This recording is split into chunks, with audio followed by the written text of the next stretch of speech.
Hello, Twitch. Hi, YouTube. If if you're watching this on YouTube, we're back for the second half. Thank you for the understanding about the break. It's probably easier for you to watch it in two halves too. The only thing I did during the break, other than take care of personal stuff like going to the bathroom, getting some food, stuff like that, was I restocked the shelves over there with full boxes. But what I did also was I bought some extra stuff to open.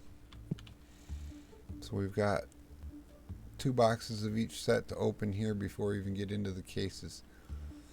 We're going to start with this and see how it goes from there. And then after that, we'll do the top shelf all the way around. And then we'll go down by a shelf and go.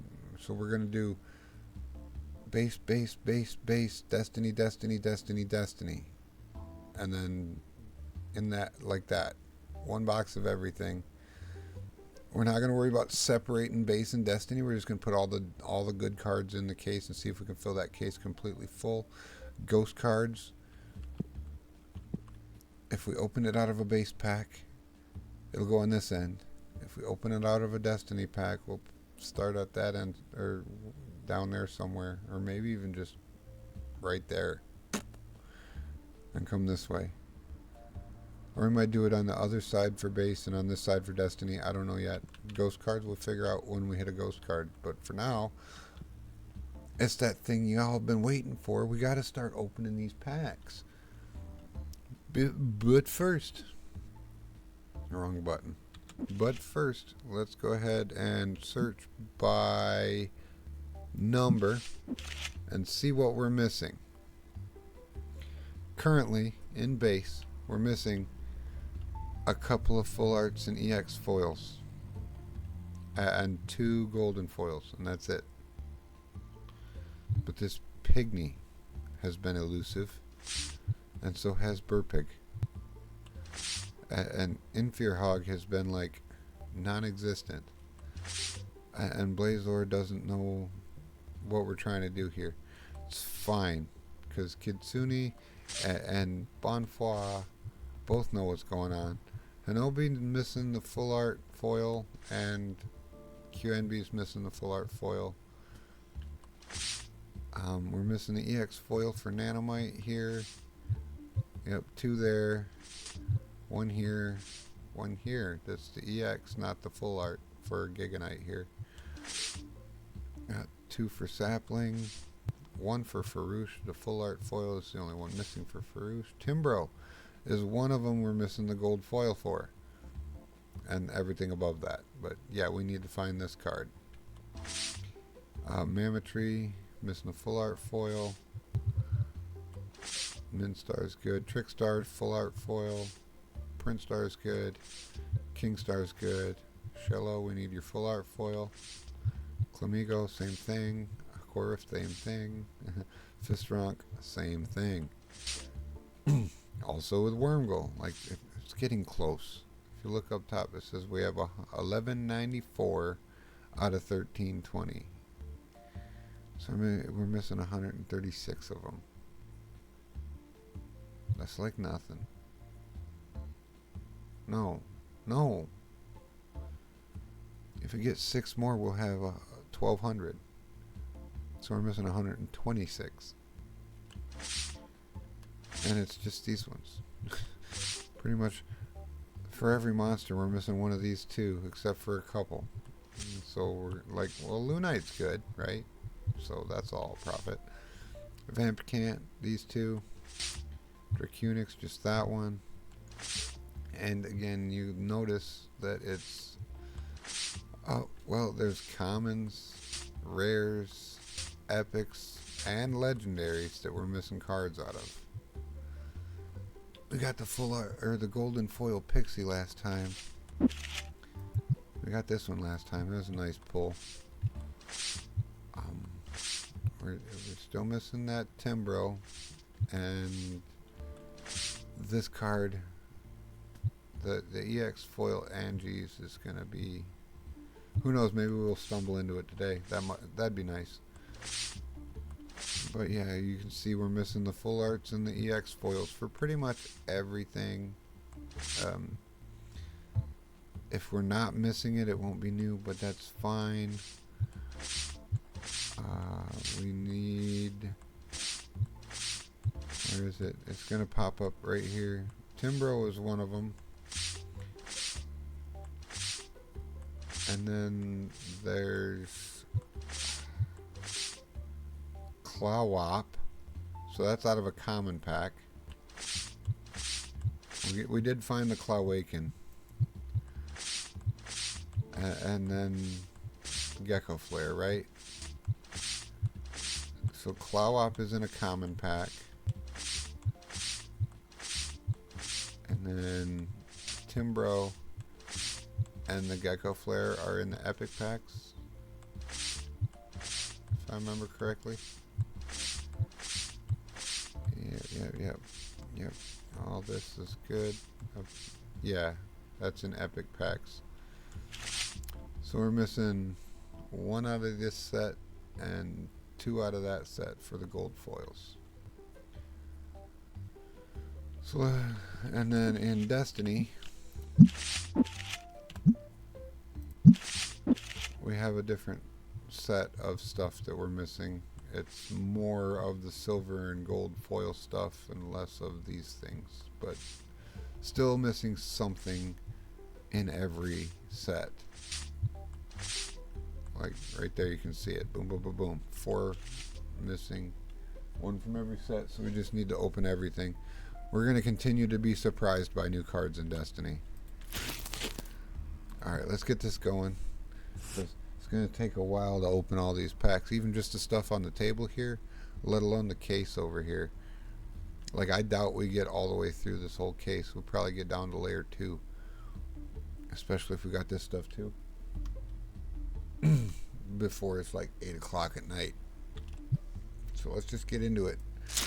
The longer I take talking about it, the less time I have to open packs. So let's get these things open. There's an EX Helio. Nice. We're also looking for Lucadence EX cards. Non-foil version. That guy's on the buy list. I only have 1 left. We need more of him to put the EX set back out.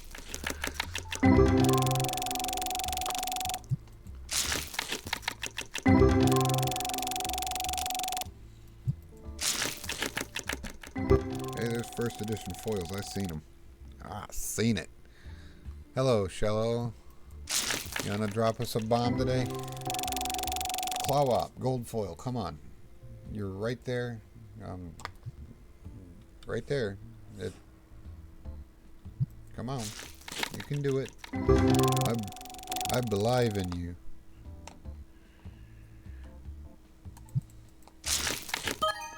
Oh look, Kitsune EX. We take those. We're happy about $20 stuff all the time. And $30. This $35 for the silver foil Minstar. The end goal is make money.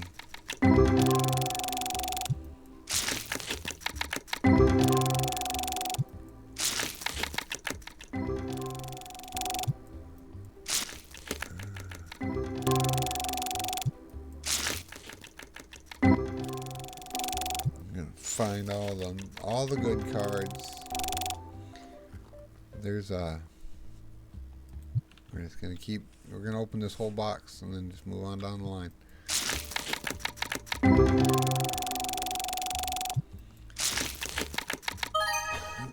Ooh, I think we sold 2 or 3 of those today. Today sold on the line. It's fine, we'll take as many as we got. So foil silver sapling. We take those. That can be $15. It's all money in the bank. We haven't put silver foils out for sale for quite a minute. Like, we could probably do a complete silver foil shop. Anyway, here's a silver foil Clawop. So close. It needs to be gold foil, bud. We'll take that one. Try harder next time.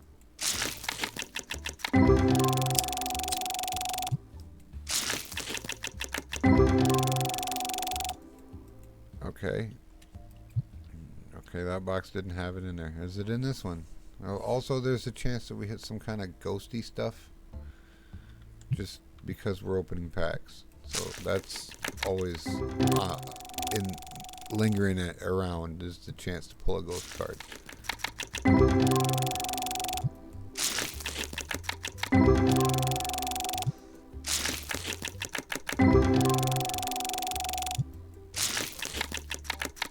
And we know for sure if it's a dark version ghost that's not foil, we already have it.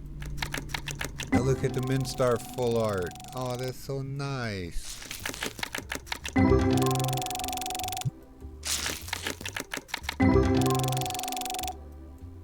Okay. We got a couple of full arts already. Some silver foils.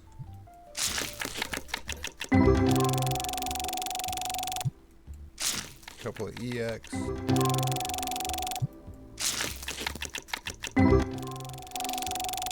Still looking for the first card to put in the case. There's another EX. There's Miri there.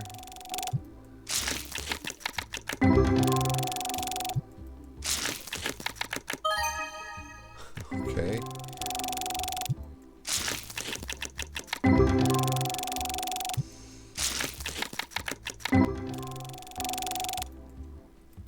Yep.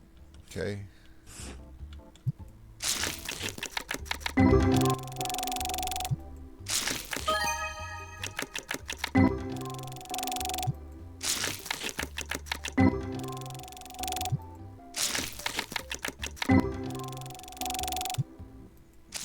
When I was opening Magic, I used to open until I had 4 of everything.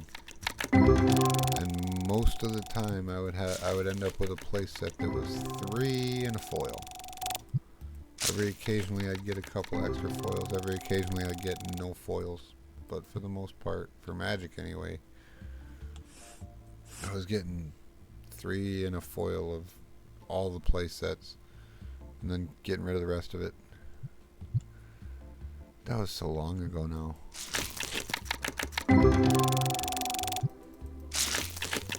This game brings me back to those days.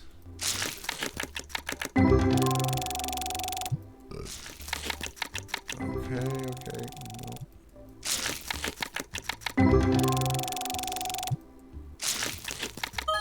Okay. We take gold foil Nocti every time it shows up. That's 120 now. And there's a full art Shello. Needs to be foily, bud. Close though. We'll take that too. That was a decent pack for XP also. With the first edition and the silver card. 93. Pretty good.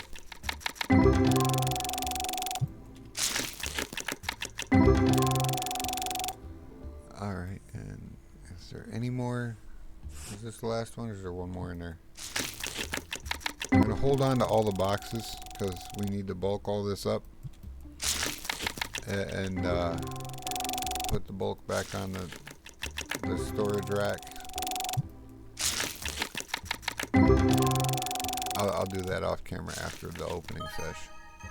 Here's Sunflork, full art, $60 full arts. We like these. They make all the money. That's where the money came from. Okay, yep. Nope, that's empty. We'll put this over here with these ones. Okay, and this one too. Over here with these ones. There you go. Oh, we're gonna be like that, are we? How about now? Now we're good? Okay. So strange. Alright, let's move into the rares. There's nothing as far as gold foils or silver foils that we're looking for these rares, so it's just the EX foils and the full art foils that we're looking for. And of course any ghost cards that show up. So this is basically just all profit.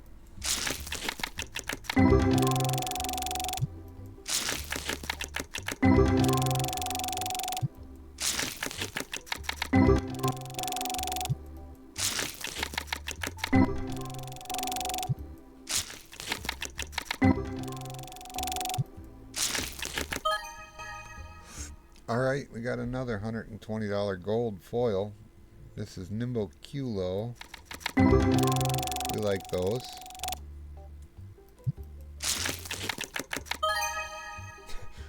The $30 silver foil to fire. We pulled so many of these on Friday. Oh, so many.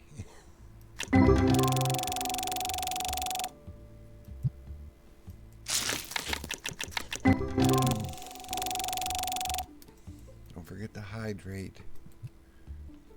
Drink some water. I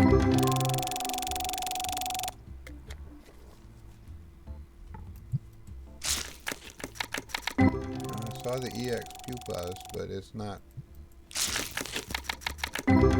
over 10.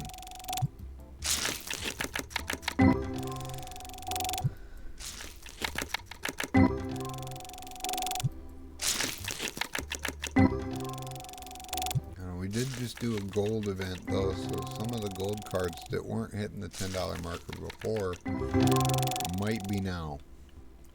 And since we did a gold event and a foil event back to back, well, with the EX event in between, so I guess that same thing is true for the EX cards too. We did the EX event so that some of the EX cards that weren't hitting the $10 marker might now hit the $10 marker. But all of our gold foils have gone up by like 20%.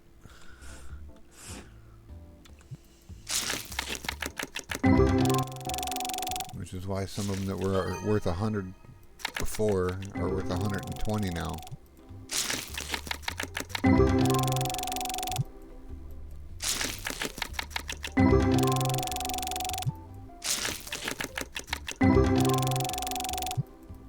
Alright,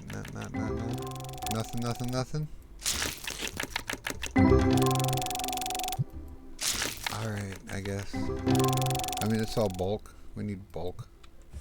I'm gonna bulk up a bunch of stuff anyway. I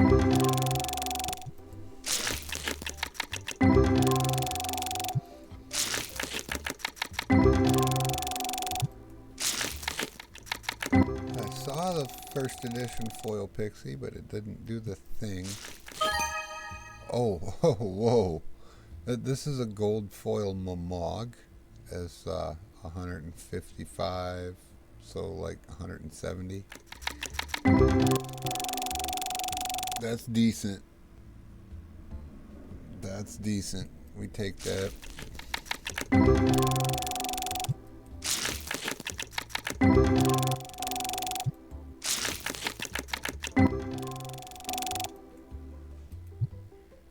Okay.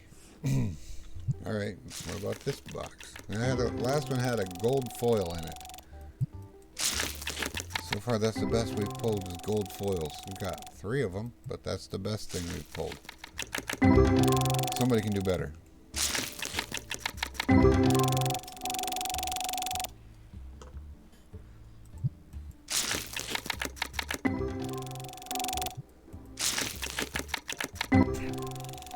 And again, if we get somebody in the chat saying, keep track of the gold foils during the live stream, I will. But you have to come here and watch me do it live. And on Twitch, there's a link if you're watching on YouTube down below. And if you're watching this on a Twitch VOD, my schedule is down there. Oh, look. Oh! That's a gold foil too. That's Lumi. That's 170.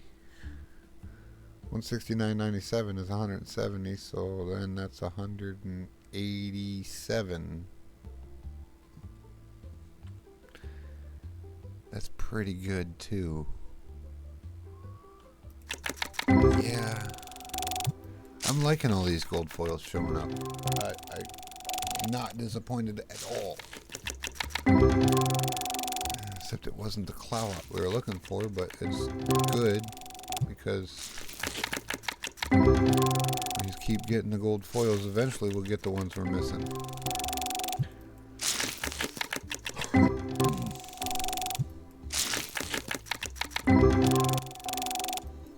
Okay. Number 7. Let's open this. There's Momog EX. That's $20. That's decent.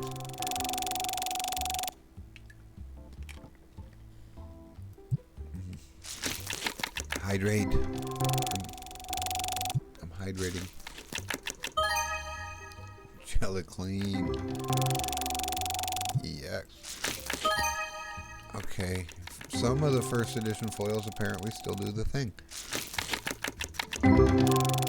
We're fixing that. It's happening kind of slowly. Here's Pixie EX. And a silver edition foil Sharfin. 2 good cards in that pack. Nice. Silver foil Rex. That's $45 all day. Easy stuff. Alright, one more, and then that box goes over there, and then we go into that box. Ooh, I see that. I see you trying, Momog and Budwing. Just switch the border from one to the other, and yeah, it doesn't matter which way you go.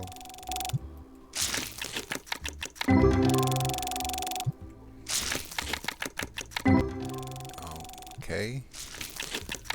Come on. You got the stuff there. There's something here, right? No. Maybe? No. Okay. This box is empty. Throw it over there. Alright. Get into the epics. Here we're missing Timbro, Gold Foil, and Gecko Flare. Gold Foil. Either one of them would be great. Both of them would be even better. That is Timbro. That is not Gold Foil. That is instead full art. We'll take that too. Not complaining about that one. There's the silver foil Vampicant. $25. Take that too. Not complaining.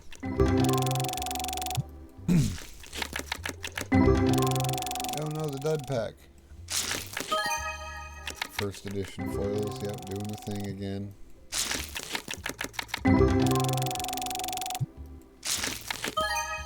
Ooh, a silver foil Bazid. Alright, 55. That's easy. That's good stuff. We like that. Let's go on to the next one. This box has something in it. The last one had some good things in it. Some silver foils and stuff. And full arts and whatnot. What do you got here?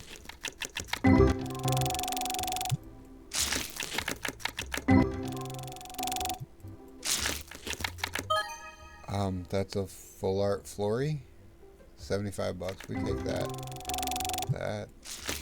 Pretty sure we sold a couple of those today. So we need to recover them anyway. Alright, box 3 in this case here. Oh, that's Mothini. It's full art. Another $75.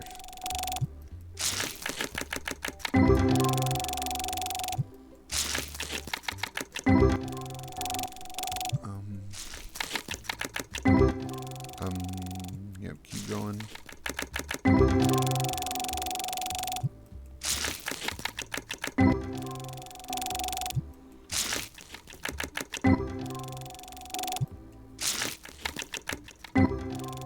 Nope. Nope, nothing.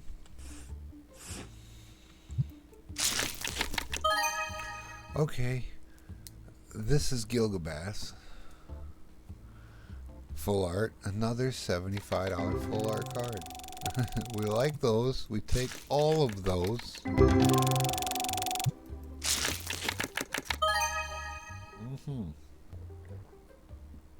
Here's Meganite. Megamite, maybe. $75 full art again. We had a lot of full arts in this epic box here. Got like 4 of them.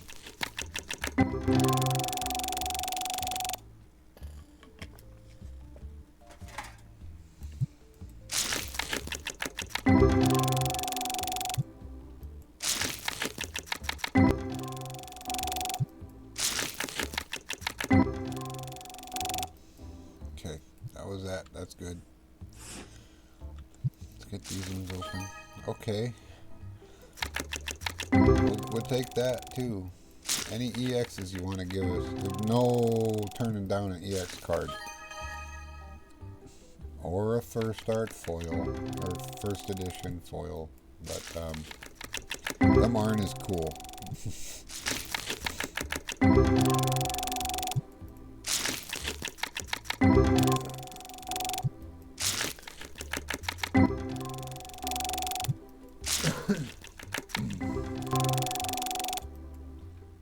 But it seems to be another full art day. We've already gotten like 6 or 7 full arts out of just these few boxes.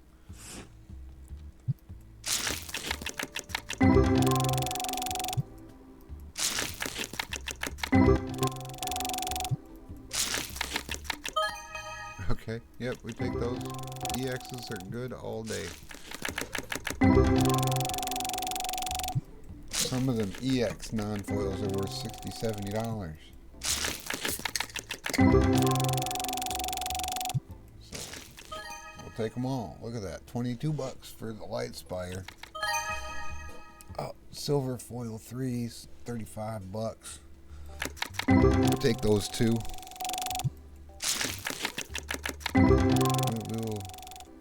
We'll eventually sell it all. I promise you that. Once we find everything, then it's sell everything we don't need.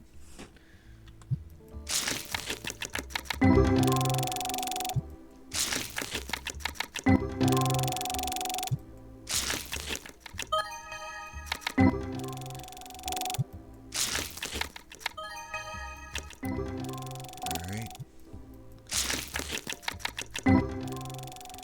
I honestly thought the first 200,000 that I would spend on cards opening like this would find me everything.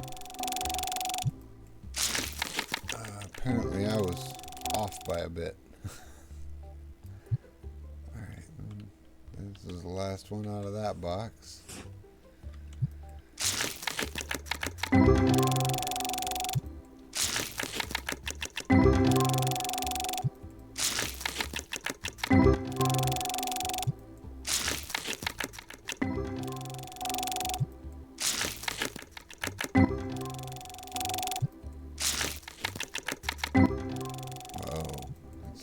Dud packs happening here. Oh, Gold Timbro. You're so close to what we're looking for, bro. Alright, that box is empty. Throw it over here. Alright, so now we're into legendaries for base. Yep. I'm just gonna crack into these. We don't need anything as far as gold foils. They're below out of these boxes, so it's just the EX foils and the full art foils that we don't have that we're looking for.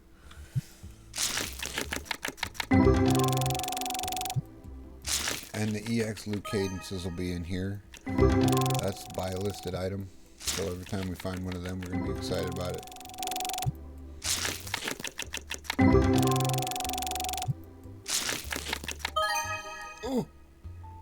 Oh my! Well, this is a thing here. We just found EX foil Jack Turn. He's worth 1,500 in base. That's a lot. Yeah, this is a good card, and I'm fairly certain this is new. Yeah, that is a new card. Sweet. So go ahead and stick that in the case when we're done with these packs. Alright, that goes. I'll pick this box up and put it over there. Oh, not that button, that button. There we go. And then here, no, go like this. Tetramon. Price. And he will be like... Is he here? He's not here. Oh, some of these are more than him? Interesting. There he is. I thought he would be like the most expensive one in the list, but apparently not. Royal Llama's got him beat. by quite a bit. Cool. We'll take that. That's a good card. We're happy to see that. That takes us one step closer to having them all. So, yay! Let's keep opening packs. That was a pretty good start. The first 4 boxes we found the EX foil. Here's a full art. This will be QNB. It's 120.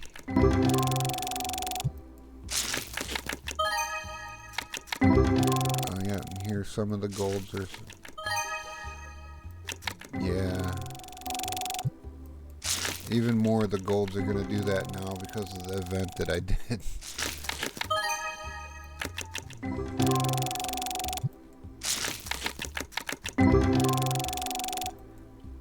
Alright, yep.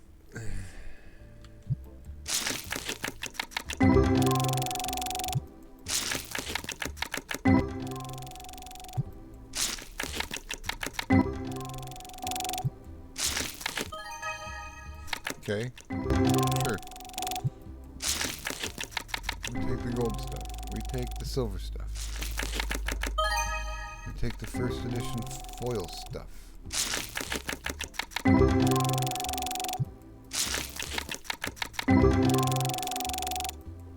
All right.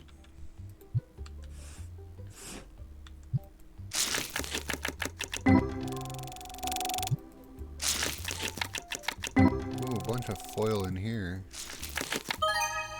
Okay, the extra unit, that's something. We take that, that's cool.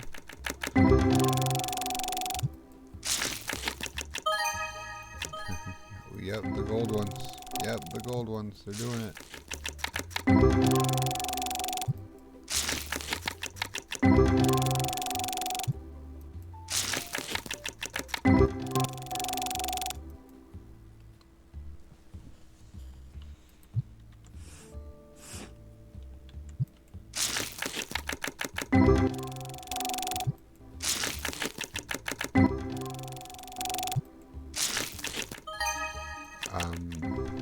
Okay. Oh, here we go. This is good. The gold edition foil Colossophere is $376. Woohoo!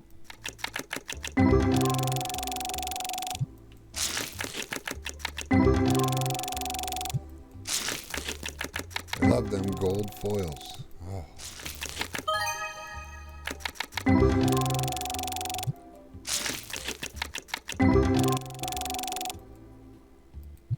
Alright.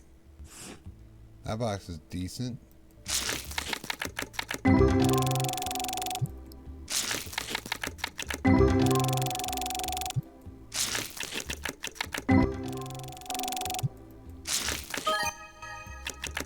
Okay, yep. Yep. Small change stuff happening, the $10 stuff. There's more $10 stuff. Okay, here's $50 stuff with the silver foil Rise On. Okay with that, that's good stuff. We'll take it.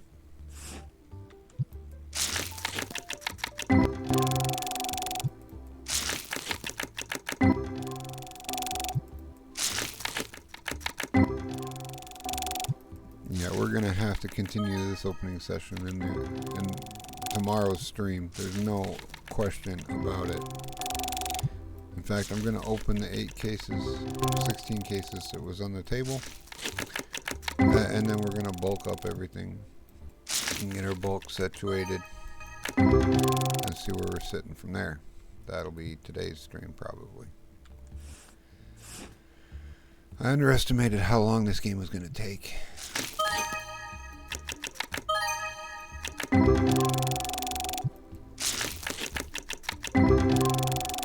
I'm hoping there's an update that comes out soon where the customers will trade with you and have the stuff that you're missing.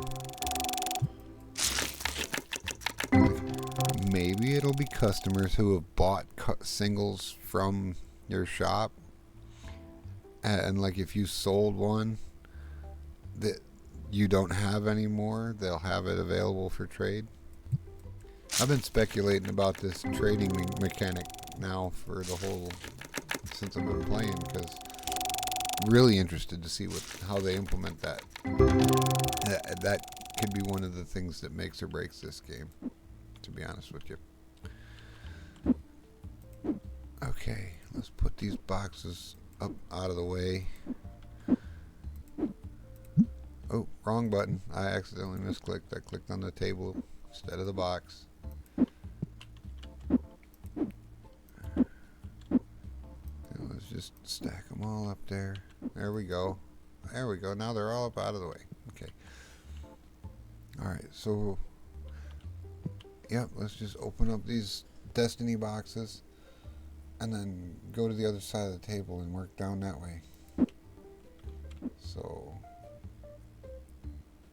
there we go. What do we got?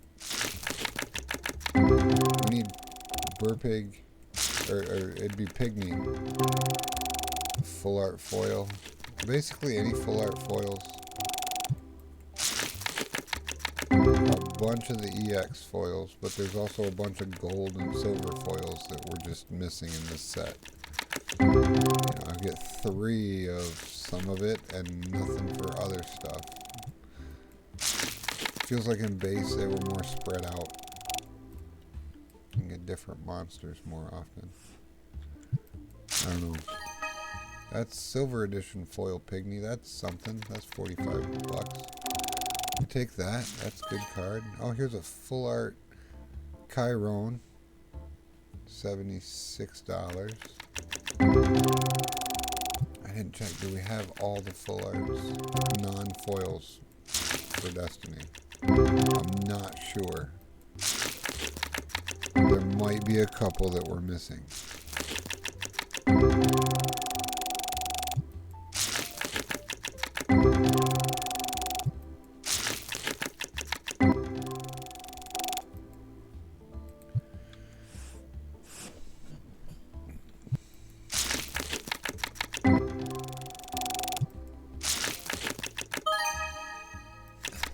First edition foils.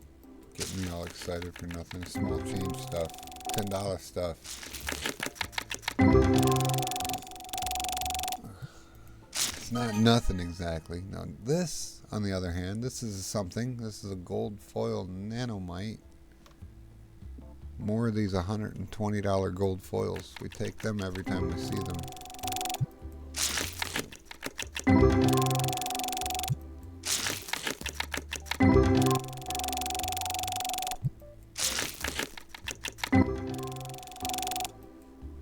Alright, and the next one. So there's a gold foil in the last box. What about this one? $10 stuff. We're okay with that. I'm gonna have to sell first edition foils for a couple of days. I'm just gonna have to. I'm gonna have to just set aside what I'm doing one of these days and just put them all out there and sell them off. Like, they keep getting put back because I'm doing more stuff that's going to generate more money and or whatever it is I'm doing. Instead of selling the first edition foils and basic foils that I have. Of which I have many. Many, many.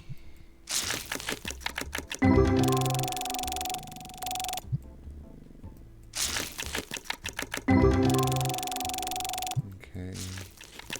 Anything? No, nothing in that pack either. Just some bulk. Some more bulk. Maybe a silver here and there. Not great. You can do better. You can do better. You can do better. That box was not great. What about this one? Oh, we count that. That counts as good. That's our first ghost card today. It's the Dracunix white non-foil. We pulled a white foil Friday. Yes, we'll take that. Yeah, and ghost cards always say new because of the way I'm storing them. But we'll go through this box and then we'll put it in the case with the other ones. I'm fairly certain that's actually a new card. Like, pretty sure.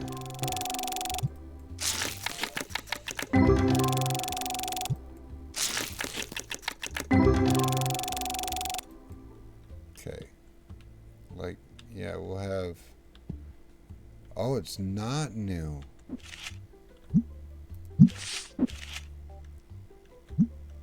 Select price. Yeah, that'll pop up here. And then, yeah, we have this one. So this isn't new. Okay. Let's put it over here. No. This is on a Destiny. We'll put it here. Market price plus 10 round. $411 for the Dracunix Ghost White version. It's pretty good.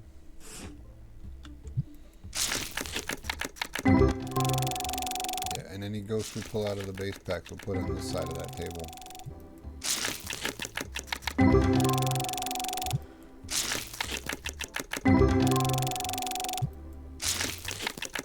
Then we'll just be able to see it. It'll be easy. It's all about the ease of display. Here's $10 stuff with the EX Crobib.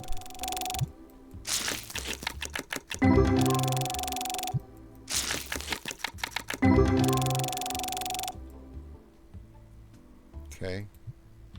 Got what is this, the last one? This is the last one in that box. Alright, so there's a ghost card we got. And that's it out of this box. A couple of gold foils, some silver foils, a few EX cards. Nothing except the ghost card. The ghost card is good, but nothing else like spectacular. Gold foils are always okay, especially in Destiny because they're just worth an absolute fortune in Destiny.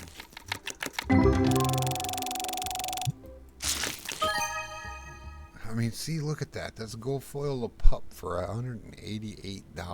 That's $200 with your 10% markup. And then the $50 Chiron Silver Edition foil right behind it. That's a great pack for XP. Like, it's got a first edition in it, the gold foil, the silver foil, and then a gold card. That's not foil. That's like... yeah, 125 XP for that pack. That was great. Okay, I think we have enough boxes now. Well, let's finish this up. How many boxes do we need for this? 4, 8, 12, 13, and then 4, 8, 12. So 25. 13 and 12 is 25. So how many do we have? 1, 2, 3, 4, 5, 6, 7, 8, 9, 10, 11, 12, 13, 14, 15, 16, 17, 18, 19, 21. Not quite enough. Okay, so we can't throw any of these away. We need to keep them all, because we're going to fill them all up with bulk and put them into storage. And then we need to find a way to get some more boxes somehow. Alright, so we're into the rare packs now. And yeah, $20 stuff with the Clemigo EX. We're still looking for the same kind of stuff. The EX foils, the full art foils. Gold and silver foils are always accepted. First edition foils are going to do the thing, and EX cards are always good. Nothing has changed in that regard. Nothing will change in that regard, I don't think. I don't think it's going to hit a point where I'm tired of pulling a $10 card. Because I think I have a problem with opening packs.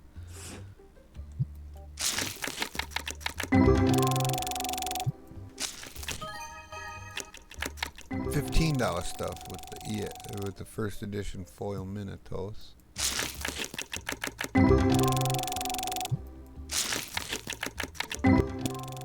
couple of dud packs. That's usual.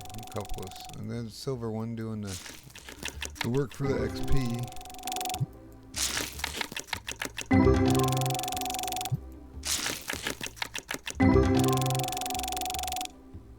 Alright.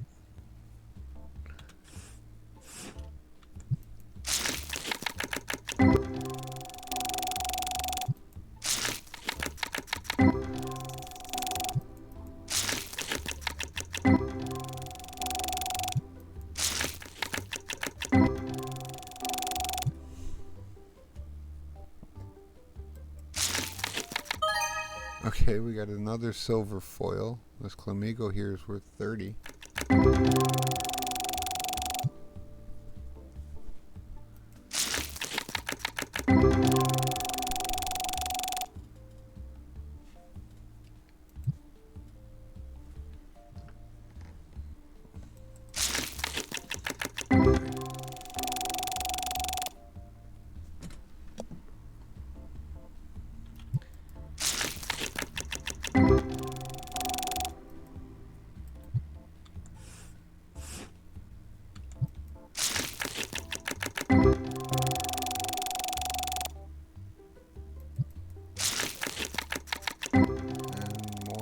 Not really anything great, but we got to get through all these trash packs to get to the good stuff.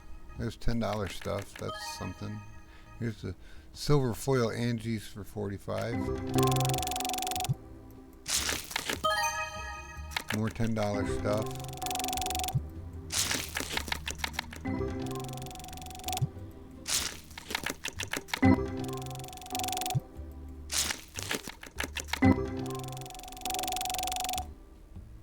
Alright, halfway through this case. Let's keep going.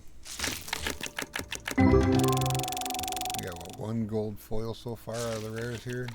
Pretty much it. Not seeing a lot of full arts in the Destiny stuff, like at all.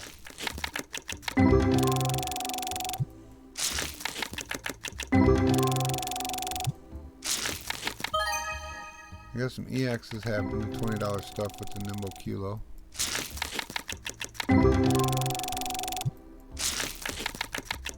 Oh, the dud pack. No. You're going to have to get through a few of those every time you want to get a good one, so. It's the usual. There's a gold one.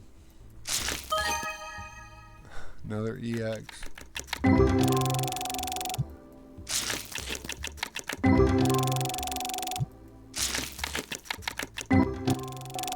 Silver gold. Dud pack, no.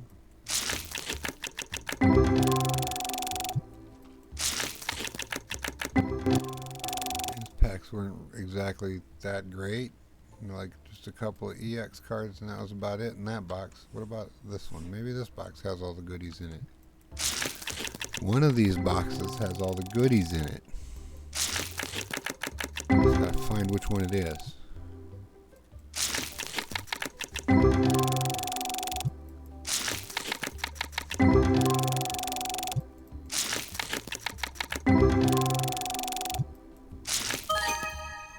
Okay, Momog EX, 35 bucks.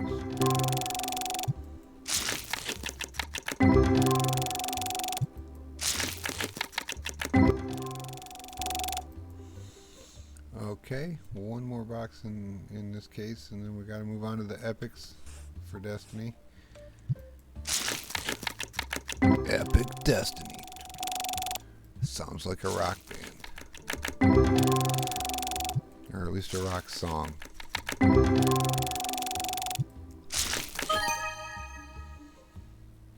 Decimite EX, 30 bucks. We like the $30 stuff.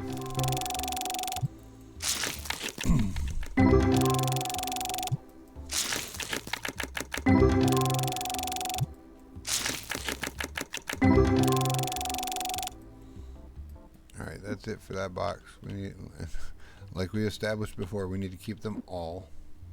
So I'm going to stack them all up there, and then we'll stack as many as we need to behind the door over here. Because I can put like quite a few of them back there, and they'll just stay back there. Not doing anything, staying out of the way. Yeah, actually, let's do that now. Let's get a couple of them back there.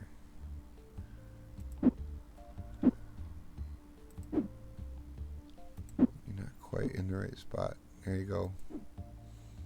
Better. Let's see here. Good enough. Alright, that's probably good for now. Let's get into these epics here. Again, same situation. We're not really sure what we're missing in Destiny, so just there's a chance we're missing full arts, silver foils, gold foils, and higher. So all of that we find is good, plus the EXs are good.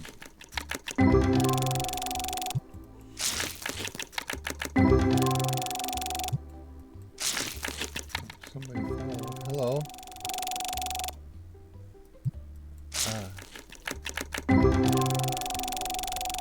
Yeah, Footcat just popped into the chat, said hello, and followed. Well, thank you very much. Hope you're enjoying the content. I know I am.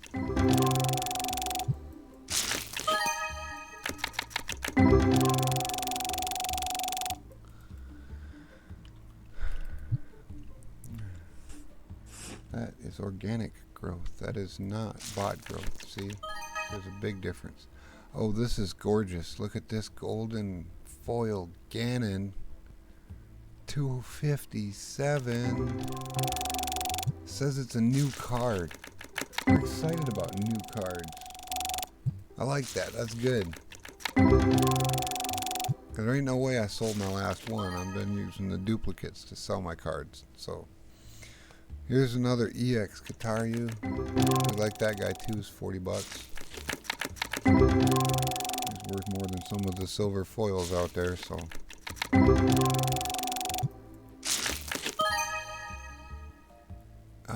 Drillceros EX, $20 stuff. Take that.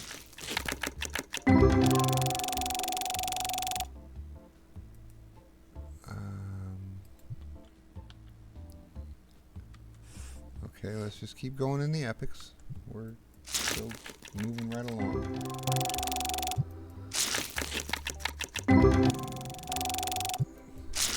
I'm seeing a couple of the foil basics show up. Some of the EX, EX. I keep mistaking first edition and EX. I apologize for that. I'm terrible at that. Some of the first edition foils don't actually trip the $10 marker anymore. That is good. That means their non-foil versions are getting closer to bulk prices.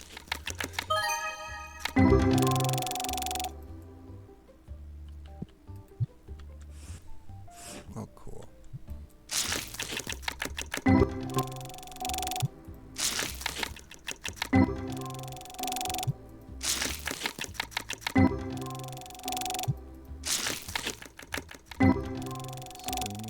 Still cracking the packs. We're looking for all them things we don't have yet.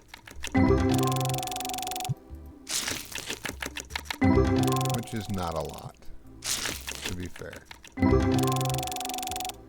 It's gonna take a minute to find another card we don't have. Like, we just found one. That's great. We need a way to track that somehow. I don't know. There's not like really a counter or something that we can do, but I can keep track of it. I used to keep track of all the rares and stuff in my head. If you remember the original couple of streams, I was tracking it all in my head, which was not guaranteed to be entirely accurate. Oh my. Okay.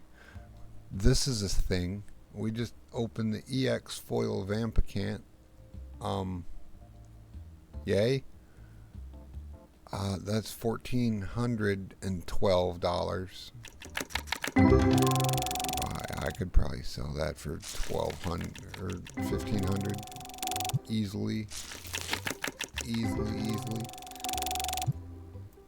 Like, that's good. We're gonna finish this box out and put that thing in a case.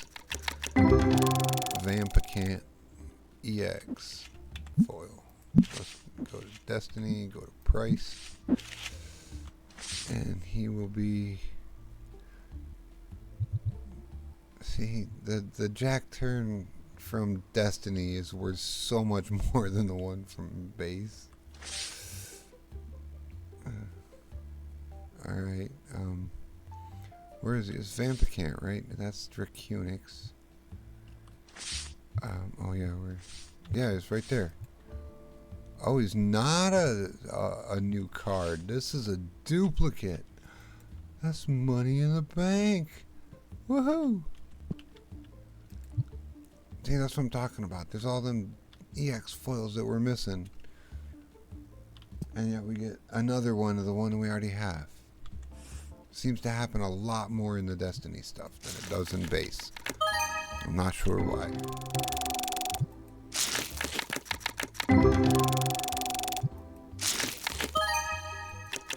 Okay, we take $10 stuff. We like it. $10 stuff. We take that. Oh no, the dud pack.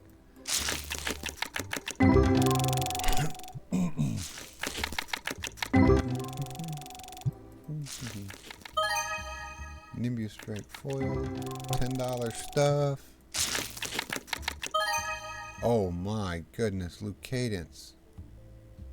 That's a ghost card, bud. Is that the one we were missing?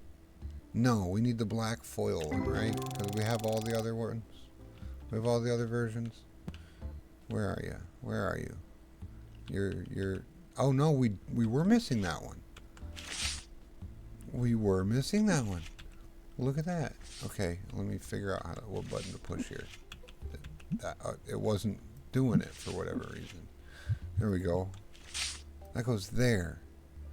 All right, new ghost card. So it doesn't go over here, it goes in the case. Got the regular and the foil. We're getting close.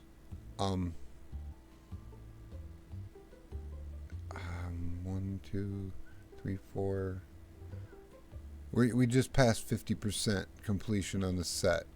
We are only missing 4 of the white non-foils. We have all the black non-foils. So we're only missing 4 total of the non-foils for the set, and we have 6 foils.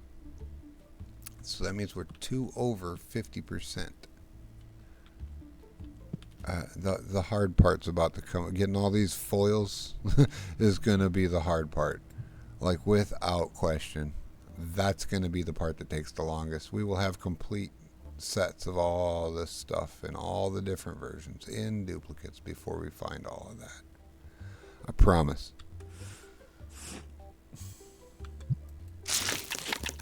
There's not a lot. So we're doing good already today. 2 ghost cards and 2 EX foils.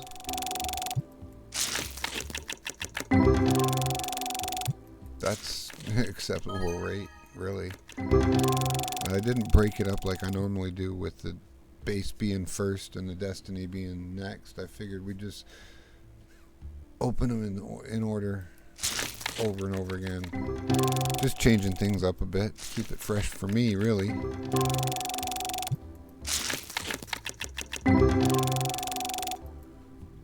Alright. One more in here. Yep, that's the last one. Okay. And then we move on to the legendary stuff there. Let's get these open, see what's in here. There's got to be something good in this box. There's been something good in every box so far, just about. At least a gold foil, come on.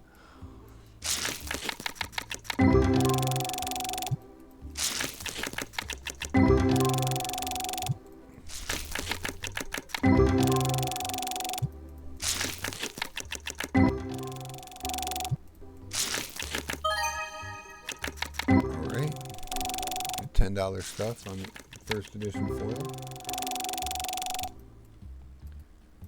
Okay, okay. We'll keep this box too. We'll put it over there with the other ones. Good. Okay. Into legendaries for Destiny, and then after this box, we go back to that box over there.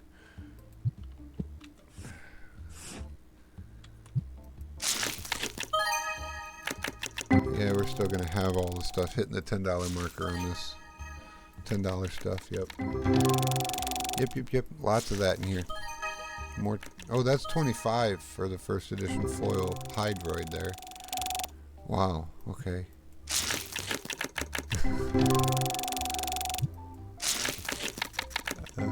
Yep. There's a silver, a couple first editions, and a foil. That makes the pack 20 XP. 2 foils, 20 XP in the pack. Easy. Kingstar silver foil is $80. $80 for the Kingstar silver edition foil. That's pretty good. Like, this set has golden foils that aren't worth that much.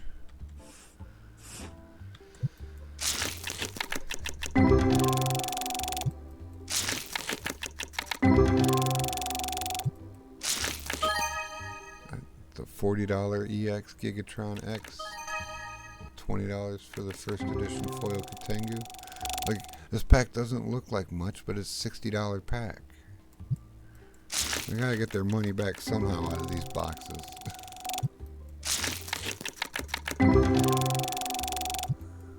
Like, I'm barely breaking even buying them from the supplier and opening them. I put a markup on that and sell it to the customer. They're not making their money back on these boxes. Not on every one. It's not guaranteed. You have to open like 3 or 4 of them to get a card that covers all of it.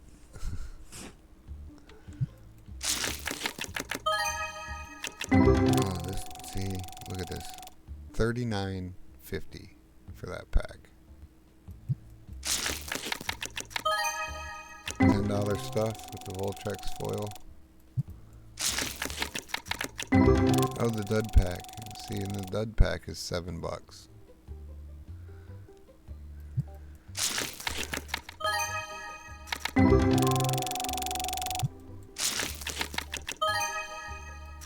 First dish or foil stuff, $10 stuff. We take that. We like that. More $10 foils.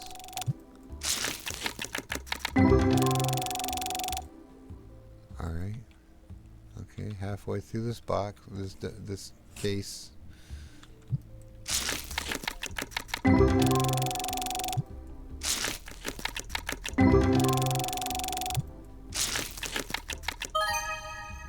$10 stuff on the gold Giganite.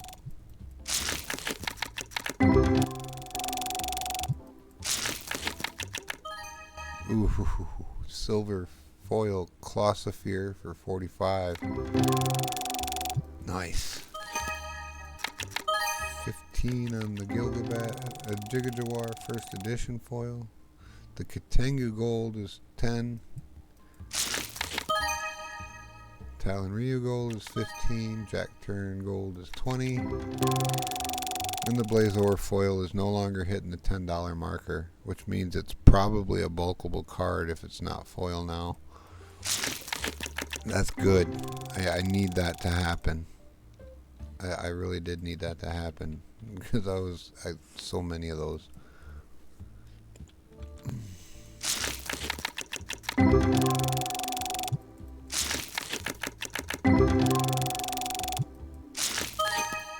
Oh, full art Mammotree. 185. 185. Nice.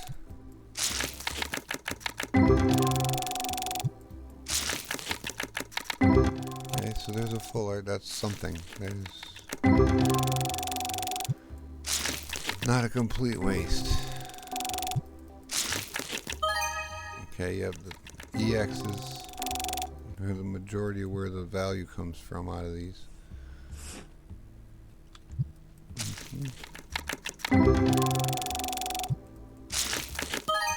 Okay, the QNB silver foil is 65. Nice. Nice, nice, nice.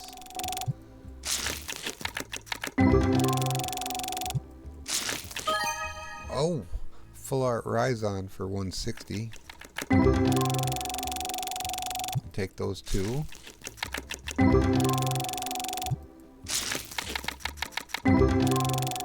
Oh, the dud pack. Ew. Jiggajawa. Foil. $10 stuff.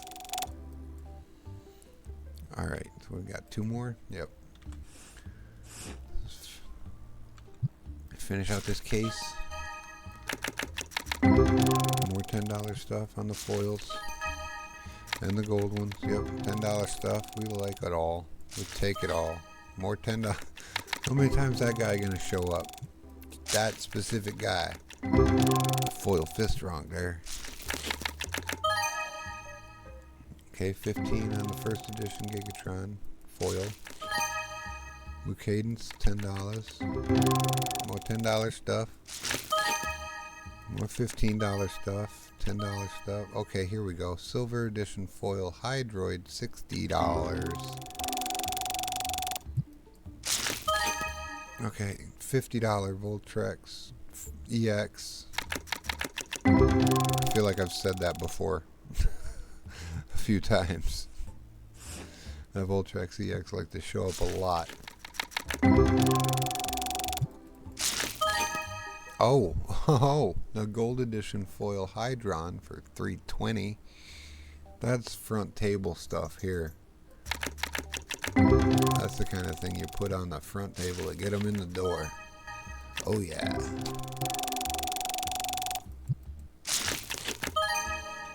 More $10 stuff.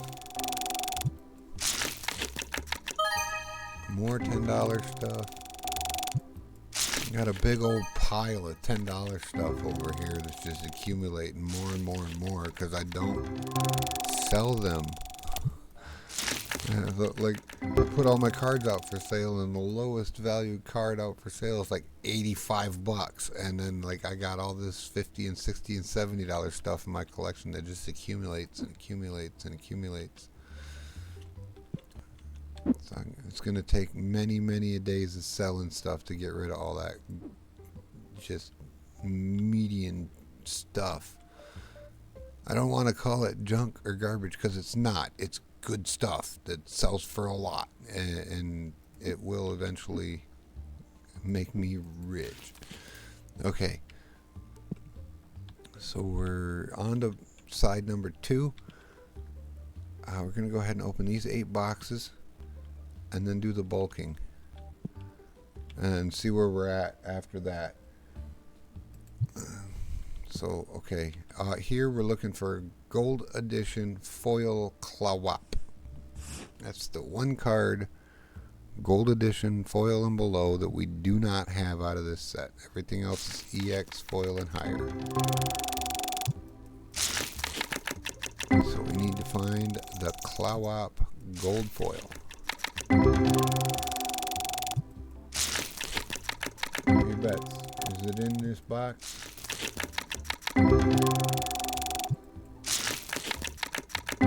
See, we don't even get the $10 stuff on the golds and the foils and the first edition foils in this box. The cards are worth less value in these boxes. That's why they're the cheap boxes.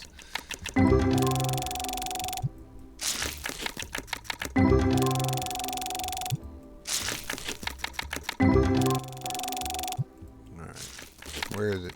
It's in here somewhere. I can tell. I can smell it. Oh, that Sunflork is a really cool looking card. It's just not worth a whole lot of money.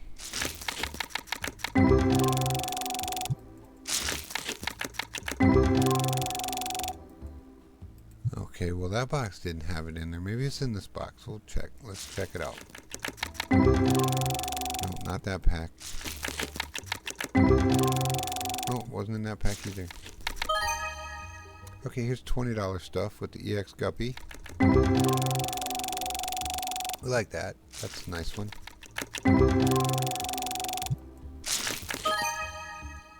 $10 stuff with the EX Sapling.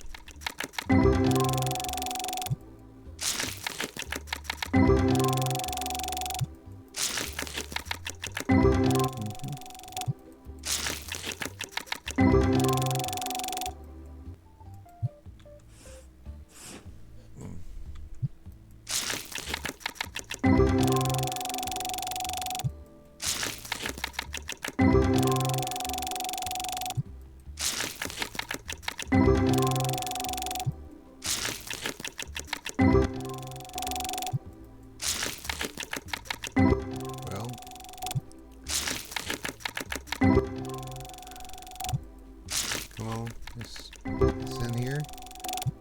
So the first edition foil Cloud, that was something. Okay, they can't all be winners, but some of them can be winners. Maybe this one's a winner.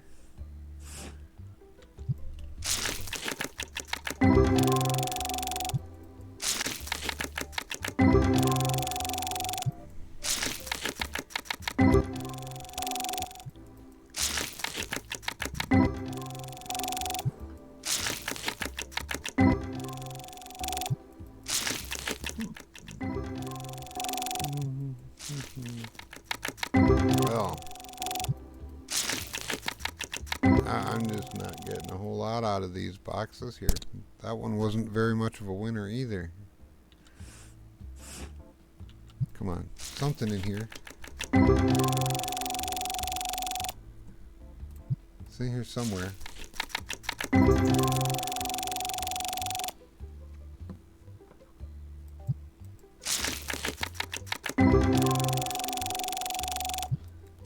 Come on. There, no.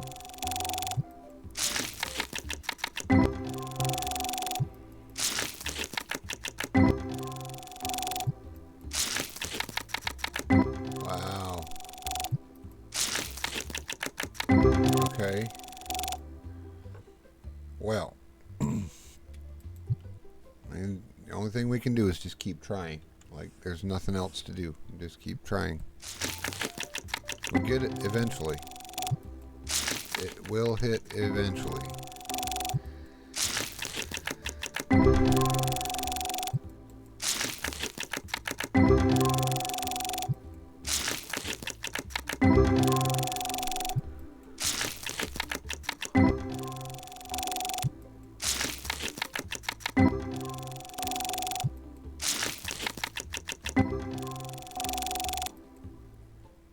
Okay, last box. Yep, last box in this case. So, gold foil Cloud right here. Come on, you're in here, bud. You're the last one we need out of the commons. And then it'll just be all EX foils and up from there. Come on.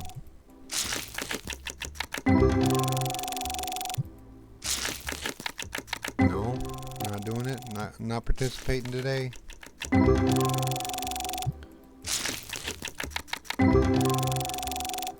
Okay then. Well, we have to keep the boxes because we need the boxes. Oh, that's not good. I don't want that like that. How about there? Okay, good. Next. Okay, so we're on to rares. In here, we don't need anything. We just need the EX foils and full art foils that we're missing. There's no gold edition or below that we're missing out of this box. So we just open it and see what we get.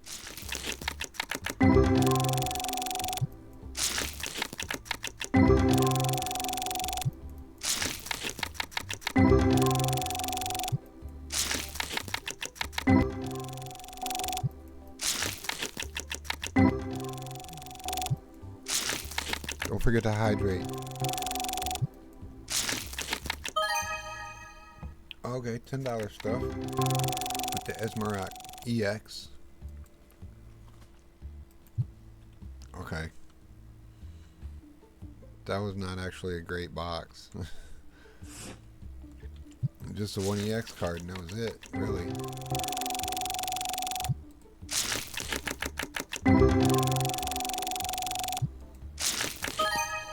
Okay, that's better. Esmeralda, that's the way to do it. With the golden foil Esmeralda here, we're at 180 for this one.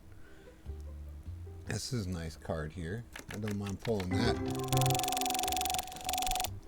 It's not quite front table material, but it's like middle table material stuff.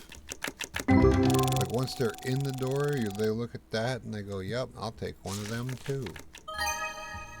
Here's a silver foil Lunite. $30 for the silver foil. I like that. That's something. I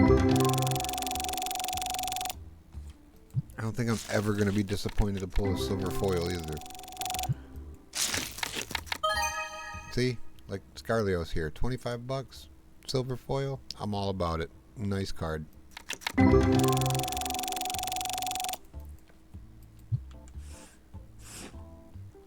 About this one. That last box had some good stuff in it. The gold foil and a couple silver foils. So come on. What we got in this one? You gonna show him up and give me the EX foil? That would be cool. That would be neat if you did such a thing.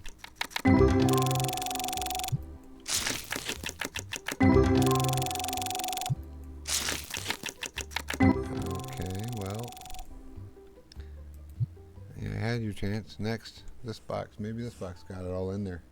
All the stuff we missed out of the last one.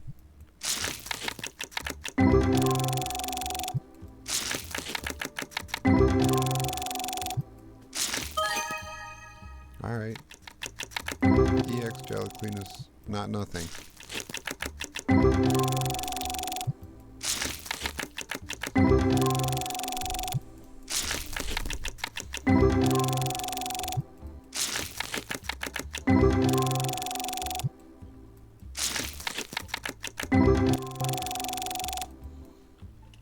Okay. Well, I mean, you don't really want it to be the only thing. That makes the box not that great still. So it's the gold foil with the 2 silver foils is the best box we've gotten out of there so far. Maybe this one's better.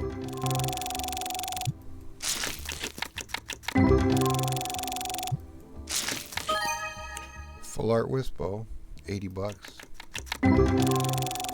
We like the full arts. Every time we'll take all the full arts too. Not disappointed with them. Silver foil Decimite, 30 bucks. Silver Foils Day makes a lot of money. The Silver Foil Day rolls around and I put all the silver foils out for sale. I rake in a lot of cash.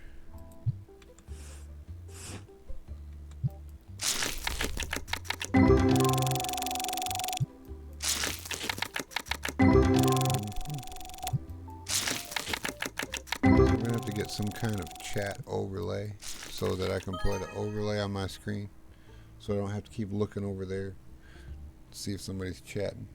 Here we got another silver edition foil. It's Dusko. It's 30 bucks. We like that guy.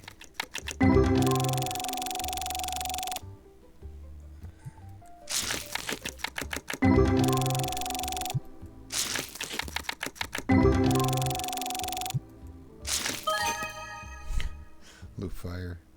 Just trying to do everything, aren't you? EX $10 stuff on the Lufire. That's cute. Let's keep going. We got 5 more to go after this. And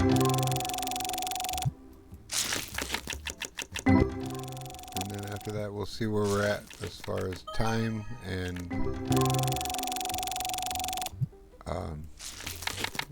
what else we need to do in the shop.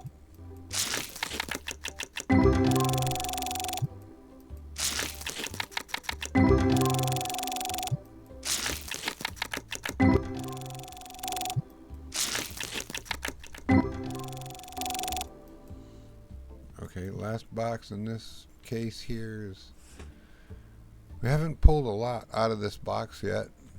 Nothing really to talk about. A couple of gold foils, a couple of silver foils. There's a full art in there. There's some EX cards in there, but nothing to be like, hey, that. So give me one of them. Hey, that one. We pulled that one. I want one of them cards.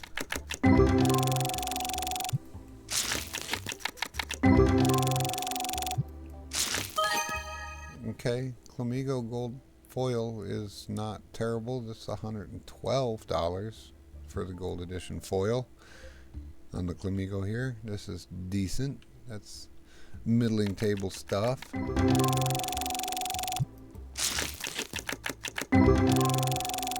That'll end up on this table here for sale somewhere.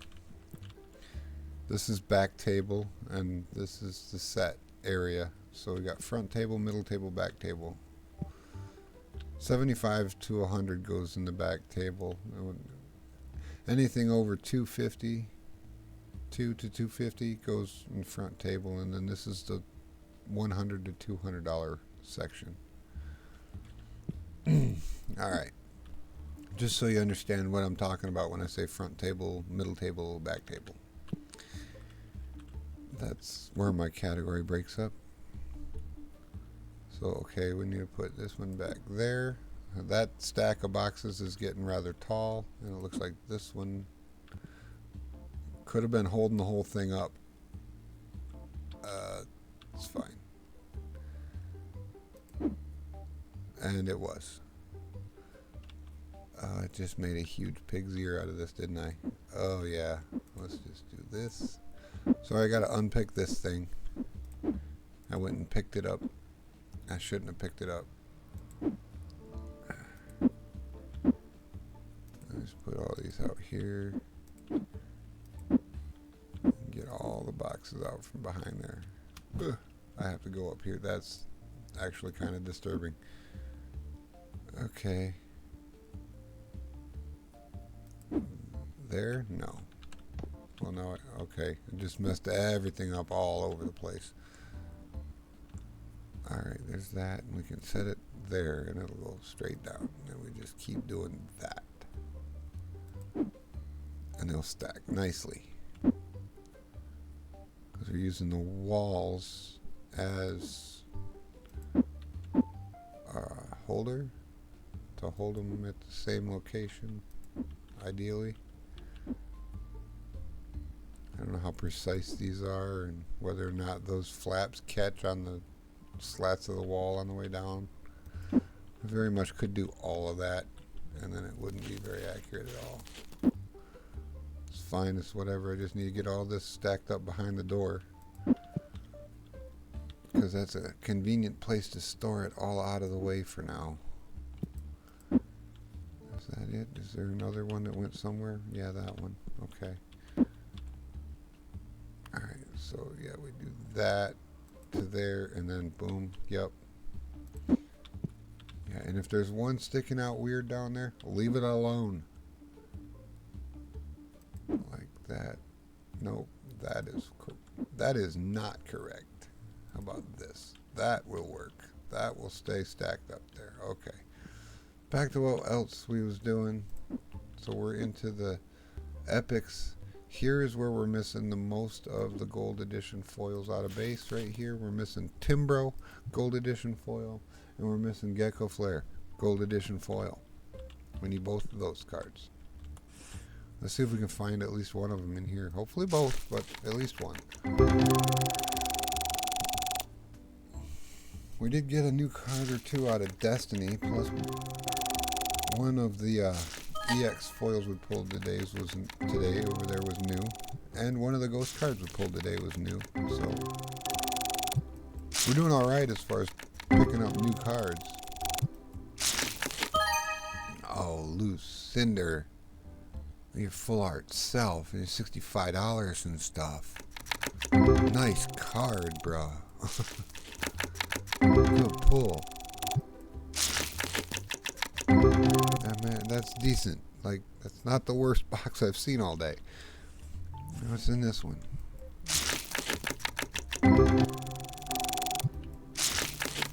Oh, and the thing that irks me here is in my other game, the one that I'm playing that's not online, my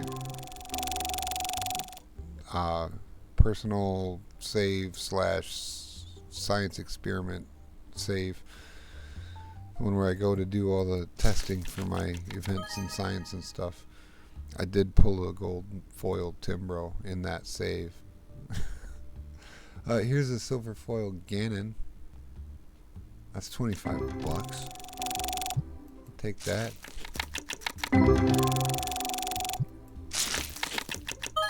Oh, the EX foil moss kit. I am fairly certain that this is a duplicate.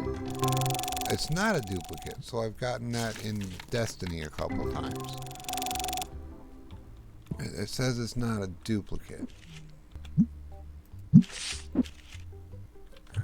Okay, do I have a full page moss kit now?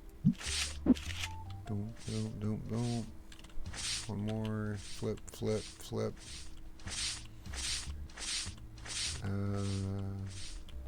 Pass there. Yeah, I do.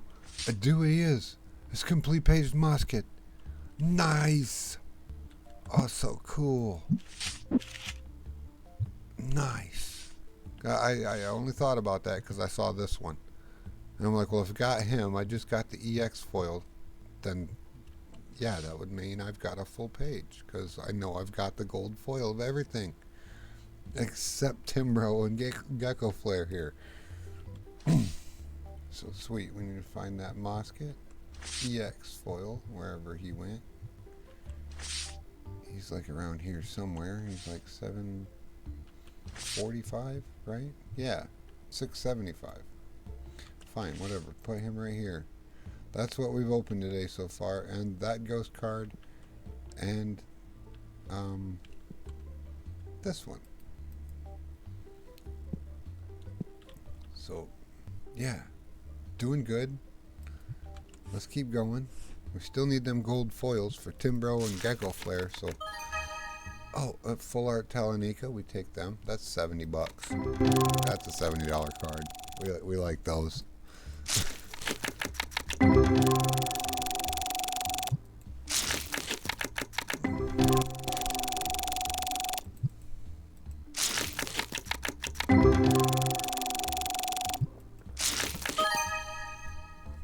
There's Gecko Flare, but this is an EX,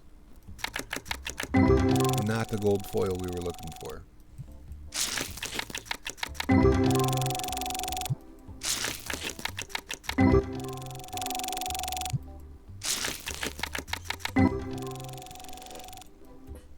Okay, so we've gotten just the moss kit out of these so far. I mean, that's something. That's a something. That's a good one. More new cards. Getting ever so much closer to completing the set.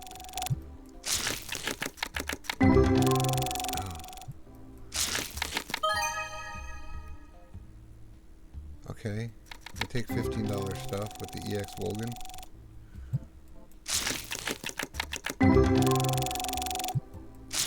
We're gonna start getting to a point here soon where we're gonna hit those EX foils and then full art foils of all the stuff we're missing over time, and we're gonna get to a point where we're gonna be like, okay, commons for base, we have everything, absolutely every card. We don't need to open any more common boxes. That'll happen.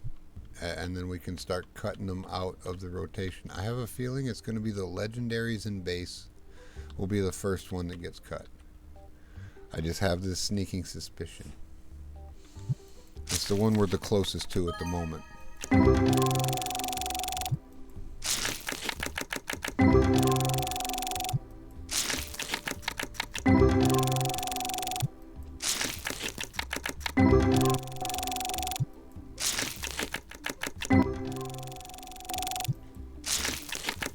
Oh, come on, Timbro and Gecko Flare, you're both in that pack. Yeah, we need you guys to show up in the gold foil. No, they're not listening. They're not paying attention. Okay, Mothini on the silver foil for 30 bucks. That's a nice card too. Come on. You got the stuff in here. Okay, first edition $10 stuff. More first edition $10 stuff. These first edition foils are everywhere.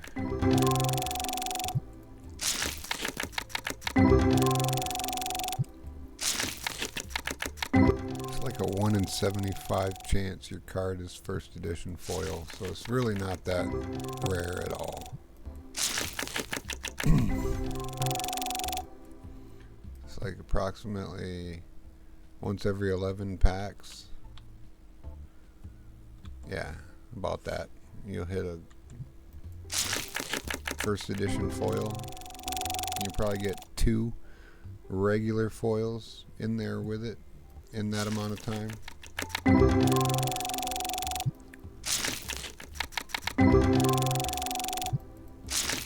So yeah, I've got quite a bit of those. Oh, the EX Mothini is 25. I like them too.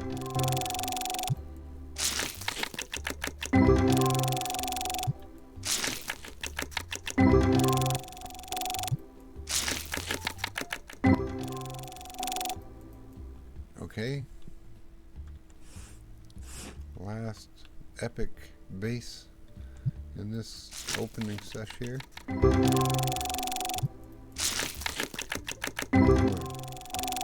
Timbro, gold foil. Gecko Flare, gold foil.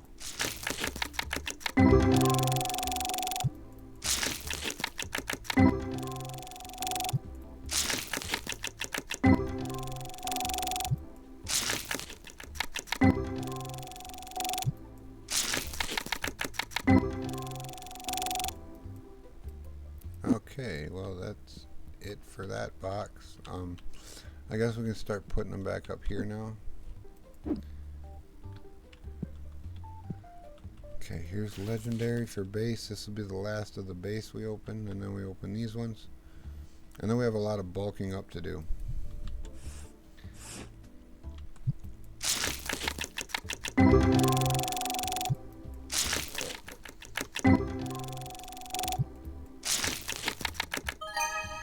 $10 stuff with the gold cards. Yeah.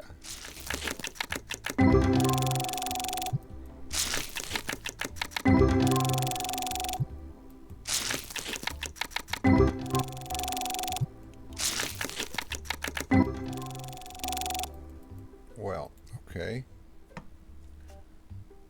Let's try again. Like they can't all be winners. Maybe this one's a winner.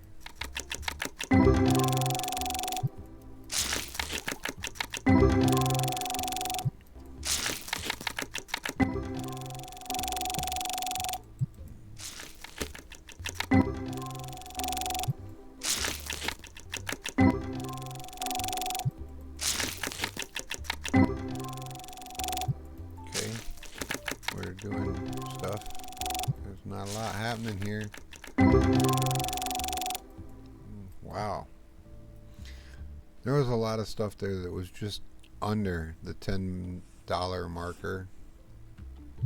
Like a lot of them golds and foils and first edition foils and such are just under the wire there. Like the Strack Unix, for example. He's probably a good $9.50 out of that $14.77 there.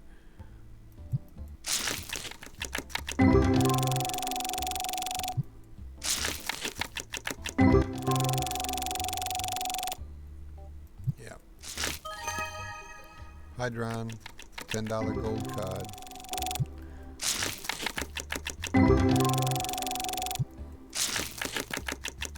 The gold star events have been paying off. These gold cards are worth bank now.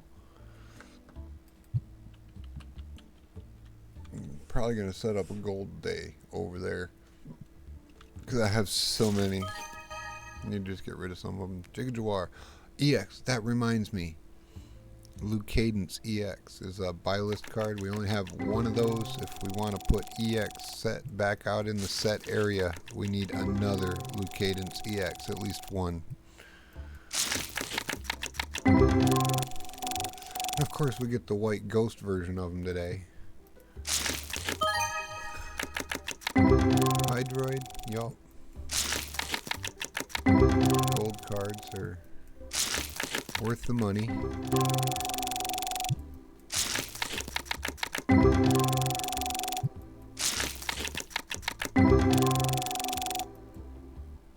Alright.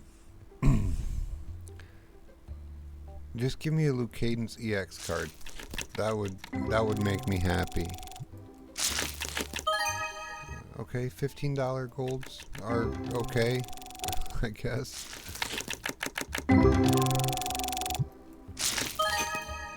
Yep. Okay, $15 first edition foils are okay too, I suppose.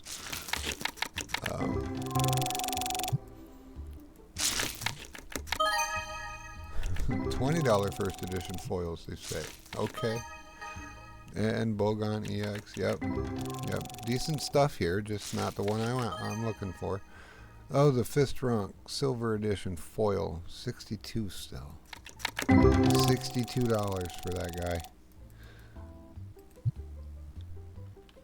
Alright, well, that last box actually wasn't that bad. It had a lot of the stuff, the low dollar, $10 stuff, and the Silver Edition foil in it. How about this one? What's this one got in it? Something cool? Has to be something cool. Come on.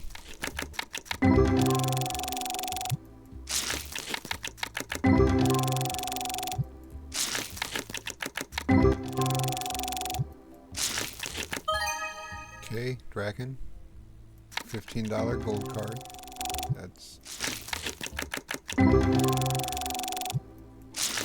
That seems to be it. Wow. Well, okay. They're all hiding in one of these last couple boxes then.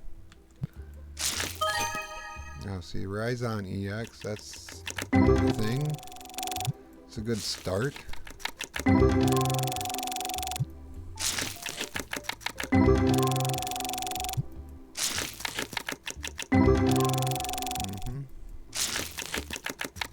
Not a lot happening here. Like,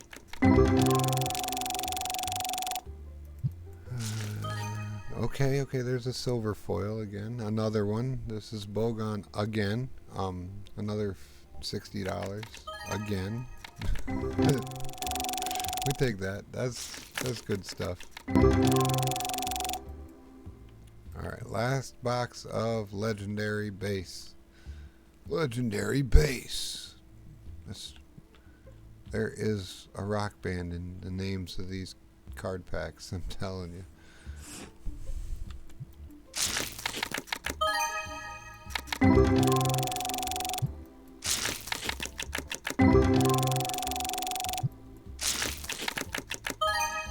Alright, yep. The QNB $20 first edition foil is very nice.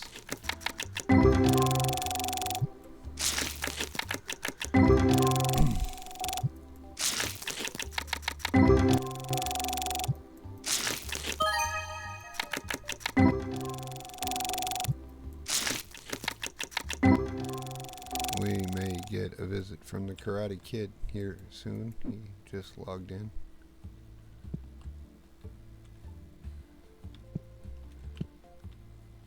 If he decides to go to Discord, he will see that I'm on. How not, Bronco? I am live. How are you doing, Karate Kid? Good. How you doing there, Wolf? I'm trying to think of a cool way to say your name. I haven't figured it out yet. Just call me Wolf. Everybody does. Or Arctic if you'd rather. AW? Arc? Can I shorten it to Arc? If you feel compelled to do so, I mean, I'm not going to say no. So today's sales session went rather well in the morning. I got up to 144,000. And then the opening sesh for today has just been these. I'm in the last 4 boxes of it right here. I've opened 3 EX foils, Nice. and I got this guy. He was new, and I got another duplicate. So, with the ghost foils, there's black ghost and white ghost. Correct. Yeah. And they both come in foil. Oh, so you have just a lot that you have to take. I have a lot, yes. I have 6 ghost foils. 3 of them are black and 3 of them are white. Gotcha. I have every single black edition non-foil ghost card there is. And I'm missing 4 of them for the white stuff. I have a lot. Yep, you have fun. I am having fun. This has been an absolute blast so far. Hey, earlier today I had somebody come into the chat room and say hello and then stick around for like 2 minutes. And then they're like, okay, I follow, and then took off. And they followed me. So I got a follower. Awesome. I am currently not looking for followers. Okay, I have a question. Yeah. Is 4 followers a lot? And then the answer is, well, it depends on the context. Unlike on Twitch or on Twitter, no, not really. In a dark alley, yes, run. Yeah. Stalker? Yeah.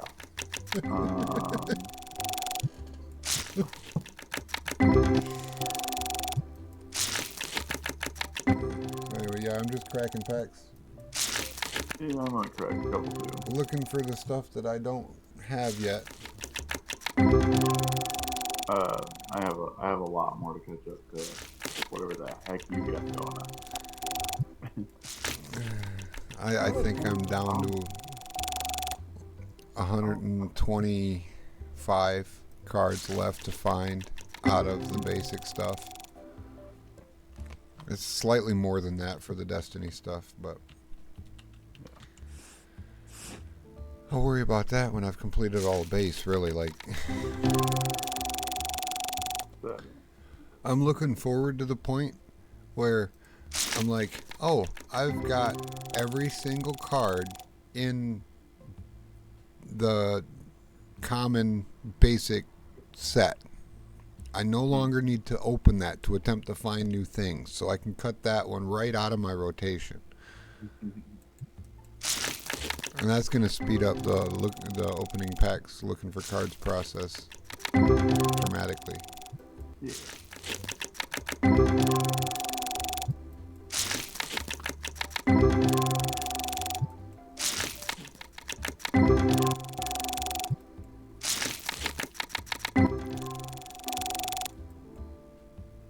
So are you broadcasting to Discord or no? No, that it tanks my computer a Or little bit. your frame rate starts getting a little choppy? Yeah. Yeah, I understand that. I just get that organically with the amount of singles I'm placing in my shop floor, so like, that's a lot of entities out there to process. Something I like about Dangerously Funny, like his goal is to crack the game, no matter what's going. Look, Fuller Pygmy. It's not the shiny one, so it's not the one I'm missing, but hey, I take $80 full arts every day.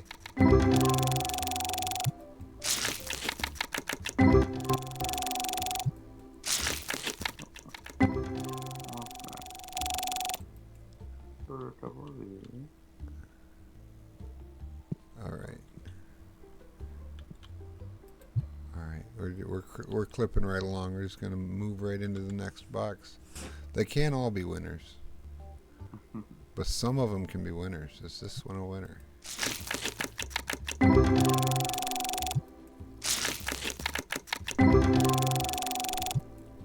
actually gonna open up quite a bit of stuff because I need stuff on my display.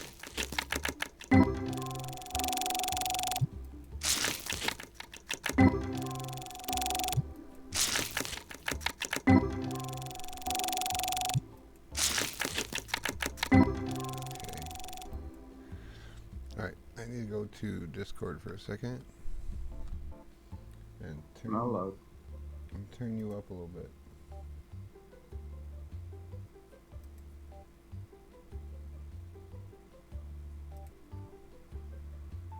If I knew how to do that.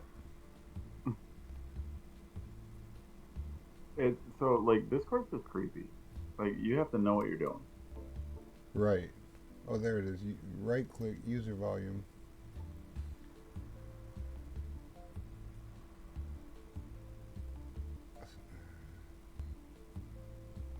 Wow. I most things don't work when you right click on them like that because they're like web pages. Don't have a different menu.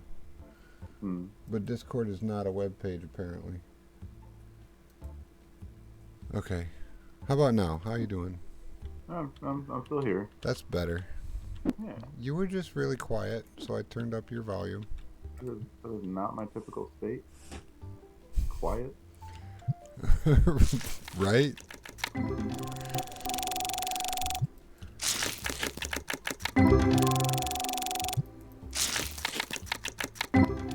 I might have a setting turned on where it quiets my game volume when somebody speaks too. Well, maybe. Computers are fancy dancy. I watched that Elon Musk Mechazilla thing he did there. The tech show? Yeah. That was pretty cool. I didn't watch the robots, although that was a topic at work for sure.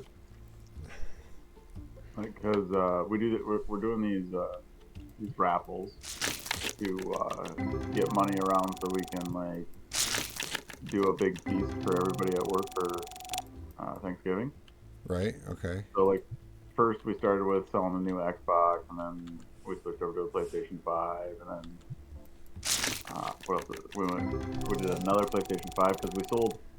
This is the weirdest way to do a raffle. Number the tickets 1 through 50, and then you randomly draw a ticket, and whatever number is on the ticket, that's what you pay. So for 50 tickets, you're going to get $1,251. Okay. So that's like around $700 or $650 above what you pay for an Xbox, right? Okay. Or a PlayStation. So that was the idea. So Xbox, it took us like 2 weeks to sell all 50 tickets, and then the PlayStation we sold out day one. Because nobody Like, wants an Xbox, everybody wants a PlayStation.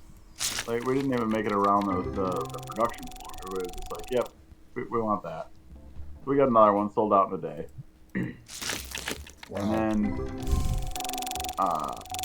what was the next one? Like, okay, so this is gonna sound horrible, but like, just roll with me. All us guys were like, "Hey, that VR headset is free, the Quest 3, like, yeah." And the ladies were like, "Let's get it first," and that way, like, the guys can buy it for their a potential gift to their wife, and they're talking like a lower end Louis Vuitton, you know, like $600 purse or something like that. Okay. And so we're like, all right, we'll do a Quest Meta 3, and then we'll the next time we do it, we'll figure something out for the ladies. And so we sold out the Meta Quest 3. Not everybody knew what it was, so I don't think we sold as much as we could have. But then, or we still sold out, but it still took a while. And then this time, we got like a really nice blanket, a fancy, one-of-a-kind-ish Stanley cup. If you don't know about that, just know, like, it's all the rave for a water cup. And $250 to a local spa. Wow. And they didn't like the tickets like 1 through 50, so we're just like, all right, $10 a ticket. Yeah, we sold like 75 tickets, so we're still like pulling in about the same amount of money as whatever was the other. And the graduated pricing scale doesn't make sense to me. Why? What? So the first guy comes up, and he's gonna spend. Is he only allowed to buy one ticket? No, but you randomly draw it. Oh, it's not like It's Yeah, not it's not consecutive. first come gets $1, second come gets $2. No, it's you don't, and we didn't tell anybody how much was left in there either. Like, Okay. yeah. So I think for the second Xbox, we actually went back in and added 15 to 35, those numbers again, because like so many people want it. Like, yeah, no, it was an awesome little experiment, at least. So now we got like we got some money to get a nice Thanksgiving dinner now. The next thing that we're gonna auction though is a Steam Deck. Okay. Not a Stream Deck, but a Steam Deck. Uh, Whichever one. It's the Steam, like it's like a Nintendo Switch, but it links Yeah, into your Steam account, and you can play all your Steam games on the Steam Deck. Yes, I absolutely it's want a one of those. it's a Linux platform, I believe. I believe so. Yeah. So that's, and it's like Zach, that's in our chat. Yep. He's the one that's advocating for it, and he's like, look, what I'm proposing is better than and cheaper than everything else that you sold. He's not wrong. Right? Like, you can take this thing on the road, hook it up to Wi-Fi, your cell phone, or maybe it's got its own. I don't know. And then log into the save file that you've been playing for ever. Yep. And just, yeah, like a buddy of mine at work, like another guy that's in our chat, he's like, yeah, I took mine on the trip and I played Diablo 2 the entire drive. And the thing is, Online.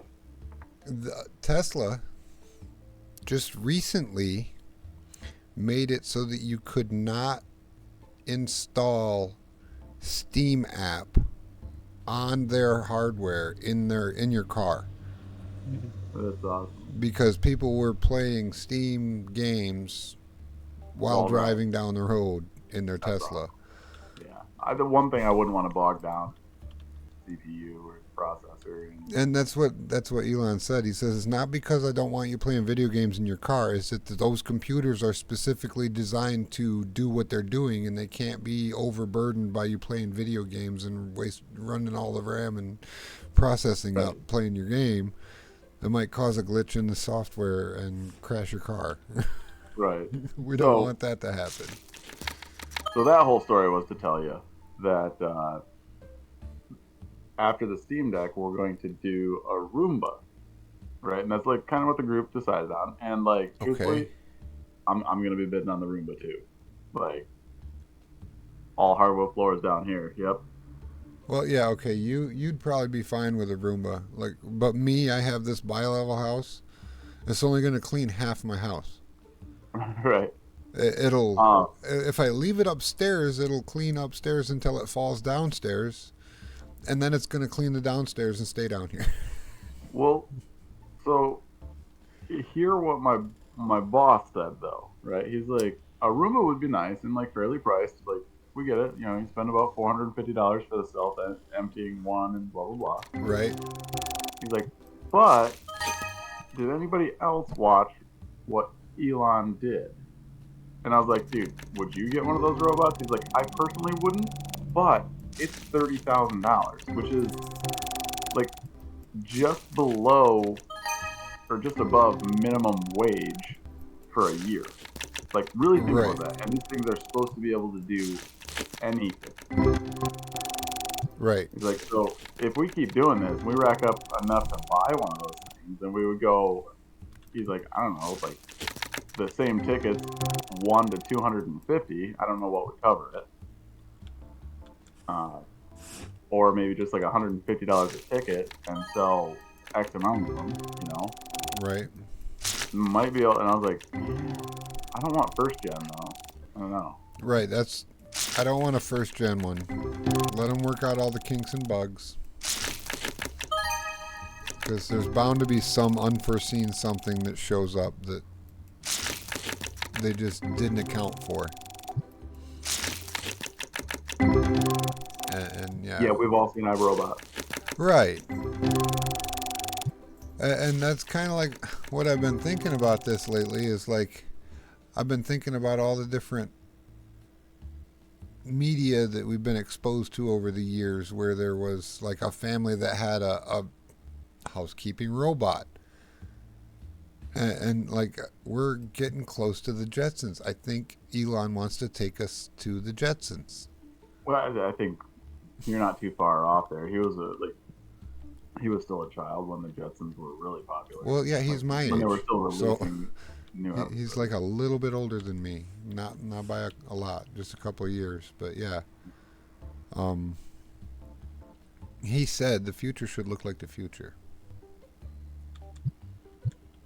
I hate the 4D chess that he plays. Even in a statement. I don't want to think that much. Alright. But and then I thought about like iRobot, and like you can draw a line. The Jetsons leads to iRobot. iRobot leads to Skynet, which it's just going to be called Starlink.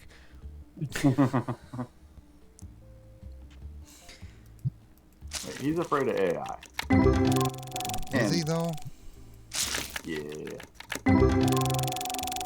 He's afraid of what people with ill intent will do with AI, not necessarily the AI itself. Yeah. Either way. So he's like, well, if I'm not on the forefront of the cutting edge of technology to make sure that it's safe and that people aren't going to try to abuse it, then somebody else will do it and abuse it. Yeah. Like, why hasn't AI taken over content creation yet? It's like It's it's very going to close. it's going to make artists obsolete. Well, that's the whole thing about the current environment for the AI in the creative space like that is it takes an artist to describe to the machine what they want, and then the AI generates it. The So you're AI, still using right brain or left brain. the AI doesn't have a motivation circuit to do the stuff itself. Right. But like a director doesn't need like a props master. Right now, a single person can be a video producer in their basement with just a computer and a connection to the internet, and you can get what used to be 5-10 years ago AAA production quality videos and movies out of just a prompt to an AI computer. I mean, we'll get there. And large language models, large language models are going to make almost make human existence obsolete. And here's what I mean by that. Like, Jordan Peterson was like, I had an AI dedicated to just learning everything that I've written in all my podcasts. And I'm going to ask it questions about myself and see if it's correct. And I think he's a little scared at the answer. Not scared, but like, yeah, it picks up on everything. He said he also built one that studied, it got its learning from the Bible, like it fed it the Bible as its base. Yep. And he said that one comes up with some interesting ideas.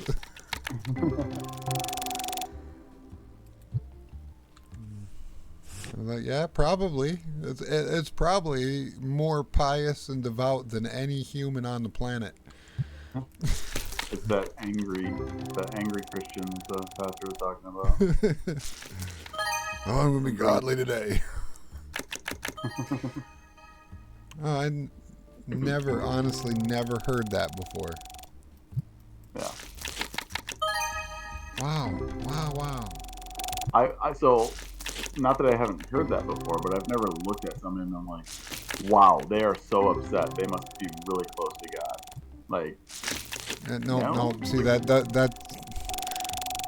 them don't connect for me either. Like, I guess I've never seen God as an angry, spiteful read the Old Testament and come back to That's what I'm saying. me. Most of the time in the Old Testament, there's this there's this dynamic where God says do this and the person does not that. Then God says you did wrong. Here's your punishment. And then the person realizes what they did wrong and turns to God and gets saved and fixes their Yeah. problem. So it's So, this there's this dynamic there at play where you and God have like this conversation going back and forth kind of, and it's sort of negotiable. Like a lot of times in the Old Testament, you'll have people straight up negotiate with God and say, well, so I was gonna bring it up. Like uh, the most famous to do so was Moses. another That dude really straight up famous argued one. with God. Yeah, straight up arguing with him. Yeah. Who is it? Abraham actually gets into a physical fight with God on the shore of the river. But, like, And God breaks Abraham's leg, or I think it's Abraham. I might be wrong on who it is. But yeah. somebody gets into a physical fight with God, and God breaks their leg. Sorry, bro, you got this coming. And in my imagination, I see that as them getting mad and like punching a tree or snapping a tree branch, and then the branch snaps back and hits them in the leg. You know, they're just out there causing havoc in nature because they're angry, and nature is just like rebounding and snapping back and causing them all sorts of like I see it like an Acme cartoon. Yeah. You know what I mean? Like just comically funny. This guy is so outrageously mad. He doesn't realize that what he's doing currently at the current moment is what's causing him his pain. And there's lessons to be learned like that throughout the Old Testament. Every time Yeah. it looks like God's being spiteful for no reason, well, back up 2 chapters and read what that person did. And then you realize, oh, he's not being spiteful, he's teaching a lesson. Yeah. And sometimes there's a few moments in the Old Testament where sometimes the lesson that's being taught isn't towards the person receiving all the grief. Yeah, no. So Job comes to mind. Yeah, Job. Job was a pious, God-fearing man who was very religious, and the devil made a bet with God, so I'll bet I can get him to turn. He's not as pious and devout as you think he is. And God said, bet. I know my son. I know my creation. He's not going to turn. And then there's this whole bad stuff happens to Job because the devil is trying to tempt him away, and he just won't go away. And then that's another parallel that I see happening in my life a lot. Is like I have Didn't his wife say, "Why won't you just curse his name so that you may die?" right, yeah, something like Just that. before he died. Right. No, that's not. It's never the right answer. And yeah, I've come to realize that myself. Like there's certain things happening just in the world today in general. Some people think we're in end times. I'm not so sure. There is a very specific marker in the Bible that you're supposed to look for. It says whoever does the peace treaty in the third temple and sits on the throne and calls himself God is the Antichrist. That is a very clear sign. So until that happens, we're not there yet. Yeah, well, I like the whole end times thing and all that. Like reading Revelations, it's no matter what you take from it, the Bible clearly states not even Jesus knows when he's coming back. Right. The Father is the only one. It's Predictions don't mean much. the timing is not set. There's some wiggle room there because the the way it's going to unfold, there's like a dynamic game being played, like a chessboard, and the pieces have to move. And if humans decide as a group that we don't want to go with that, then we can push it off for a few hundred years or Just a so. whole like supernatural breaking of the seals type mindset. Well, that that's Not a to relate whole it to other a thing. TV show, but That's like a whole other thing. Like the breaking of the seals is very vague in its descriptions.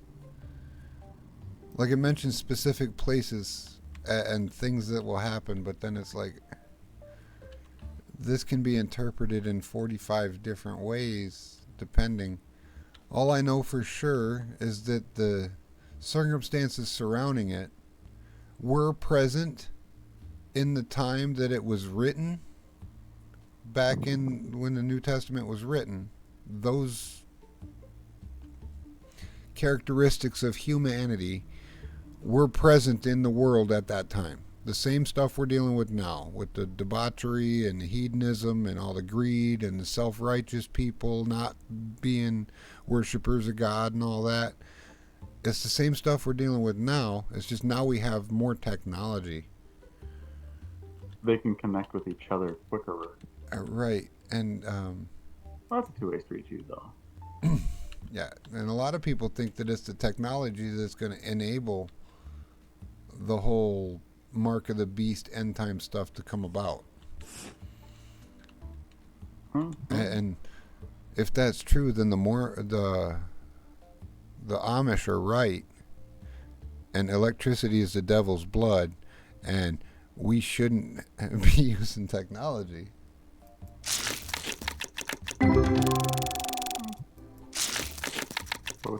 I don't know. I don't think that that's the case. I think that technology, just like any other tool, can be You used can't blame for the tool for how the user uses it. right. If Guns you- don't if you- kill people. People kill people. The Yep. gun is the weapon. It's the same thing. The technology can be used for good or bad. It's all about the intent of the user. I think that's the biggest struggle that humanity faces today is their own self-intent and self-worth and the way that they see themselves and their relationship to the environment in general. I don't even need to go as far as to say your relationship with God, just your environment and the people around you. You know, like if it goes back to what I was saying the other day, you know, it's often the easy way to inconvenience everybody else to help yourself, but the correct answer is usually to inconvenience yourself for the betterment of everybody else. I'm gonna stick with that because it's so damn good. Another gold mouth thing. I've opened a lot of gold foils and stuff since I've been chit chatting with you. I just haven't been pointing them out. I haven't. It's, I'm still selling stuff. I have over $1,000 now, though. Like, woohoo! I got two anti-stinkomatic. To the little round one. Yeah, right by the door. You gotta walk by both of them in order to get in. Yeah, I usually set them up so that one of them's kind of off the corner and down towards the door, and then the other one's over right against the wall. So you got to walk between them. Yep. To get in, and then yeah, they you'll get the occasional group where 2 or 3 of them come through together, and it'll miss one of them. Those D-bags. But for the most part, you should be all right. And then the next one up, the G1000 brand version of it, it only takes 1 spray to spray the stinkies instead of 2. So this fatter oval one that holds 4 Yeah. only takes 1 spray to get them. So it saves on spray. And then there's absolutely no difference between the one that holds 4 and costs $1,000 and the one that holds 7 and costs like 2 or 3,000 or whatever it is. They do the exact same function. I'm like, the one that holds more bottles should be able to spray more times consecutively without needing to recharge. Then it'd get the whole group when they come in stinking like that in a group. And that would make it worth buying, in my opinion. Like right now, the top tier one isn't worth buying for your shop.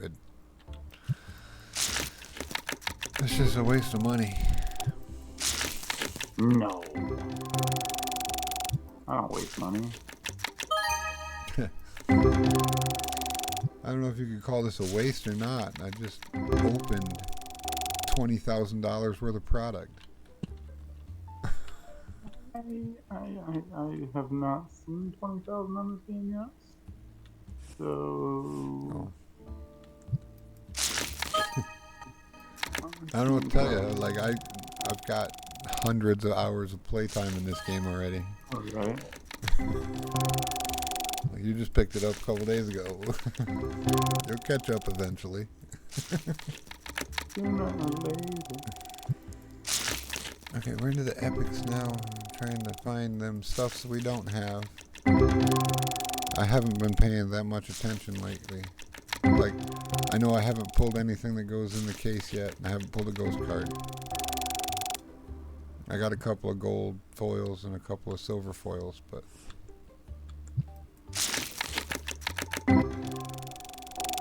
The objective is to get these boxes open, and then I need to do some bulk. I make some bulk so that we can be ready for the sales in the morning.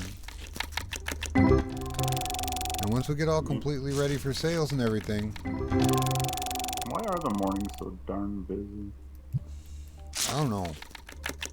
I have no idea. Like, normally, that's when everybody's at work. Have you met a lot of Magic players, though? No. Well, I mean, yes, but... Do they work? I did.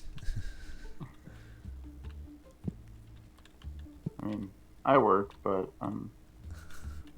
Like, you have a job? Like... I do. I do have a job. I do the work.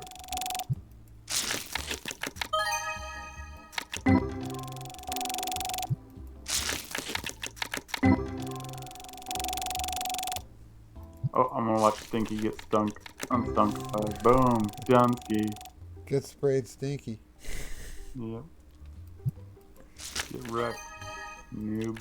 Yeah, more $10 stuff with the EX foils. Or first edition foil. Blech.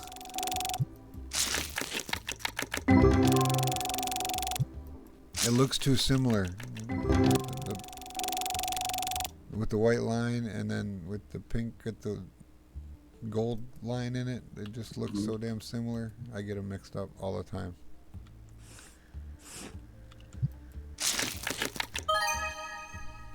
Another $20 stuff with the first edition foil Grizzaw. More of the same, and then some silver foil stuff. Okay, now this is a something. This one's something. Oh, that's a little something. That's a $1,750 EX foil Mothini. Number 4 for today. And yeah, that's a new card. I didn't have one of them before.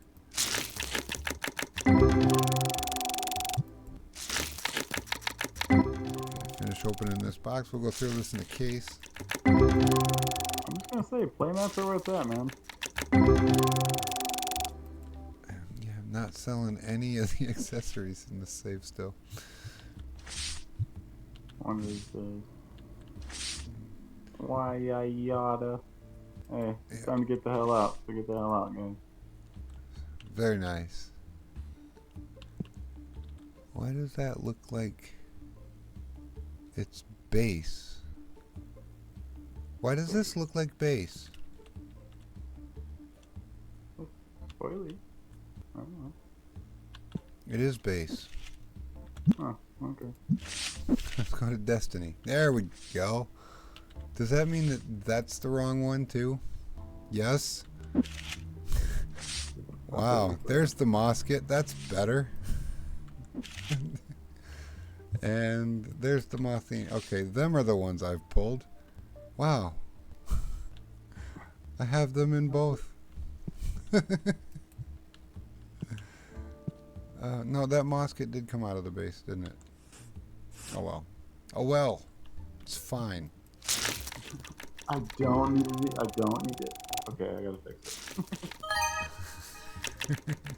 My heater actually turned on today. Is it that time of year, really? Dude, the trees up here are orange and, and yellow and red. Yeah, you're right. We noticed that when we went up to the wedding. Ooh. And a ooh in the same pack. Nice pack. Ooh and an ah? Ooh and an ah. What's next? A woohoo. Hubba hubba hubba. Or a hubba hubba. Yeah, either one of those would be fine. Oh, I just got a ghost. What I got ghost? Jack turn. The black one or the white one? White one. It's instantly going for sale. 'Cause Nice. I mean, yeah, you in your game there, you're not worried about trying to collect the entire set of cards. right. So yeah, you can just probably sell that for like $400 and something. Or 10. Nice. Well, I'll sell it probably for 450 because I go 10% above market. Yeah, 10% over puts you about 450, right? Yeah.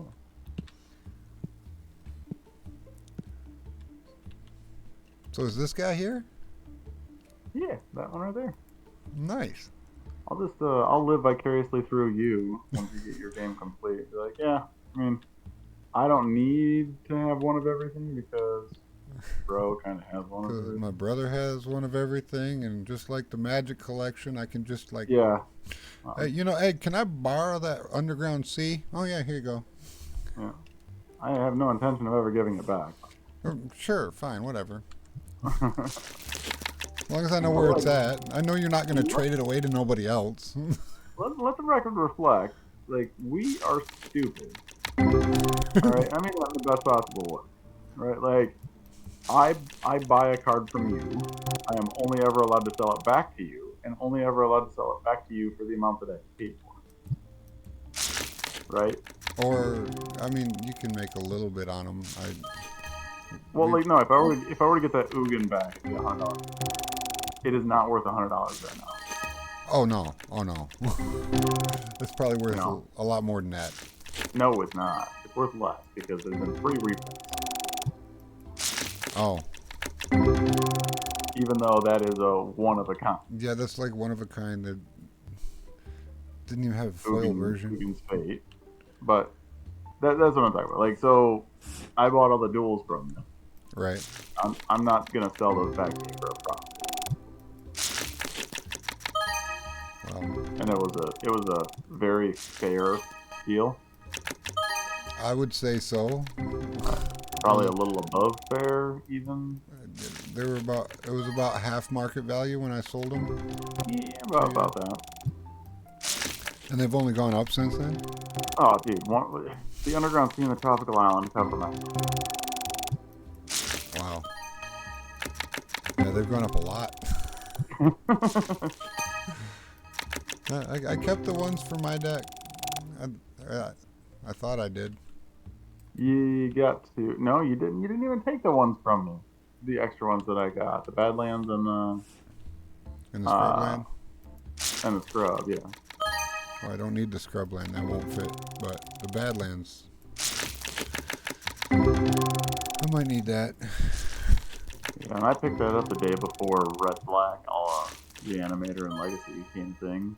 Oh, nice. And let the record reflect, it was before Commander was really a thing. Yeah.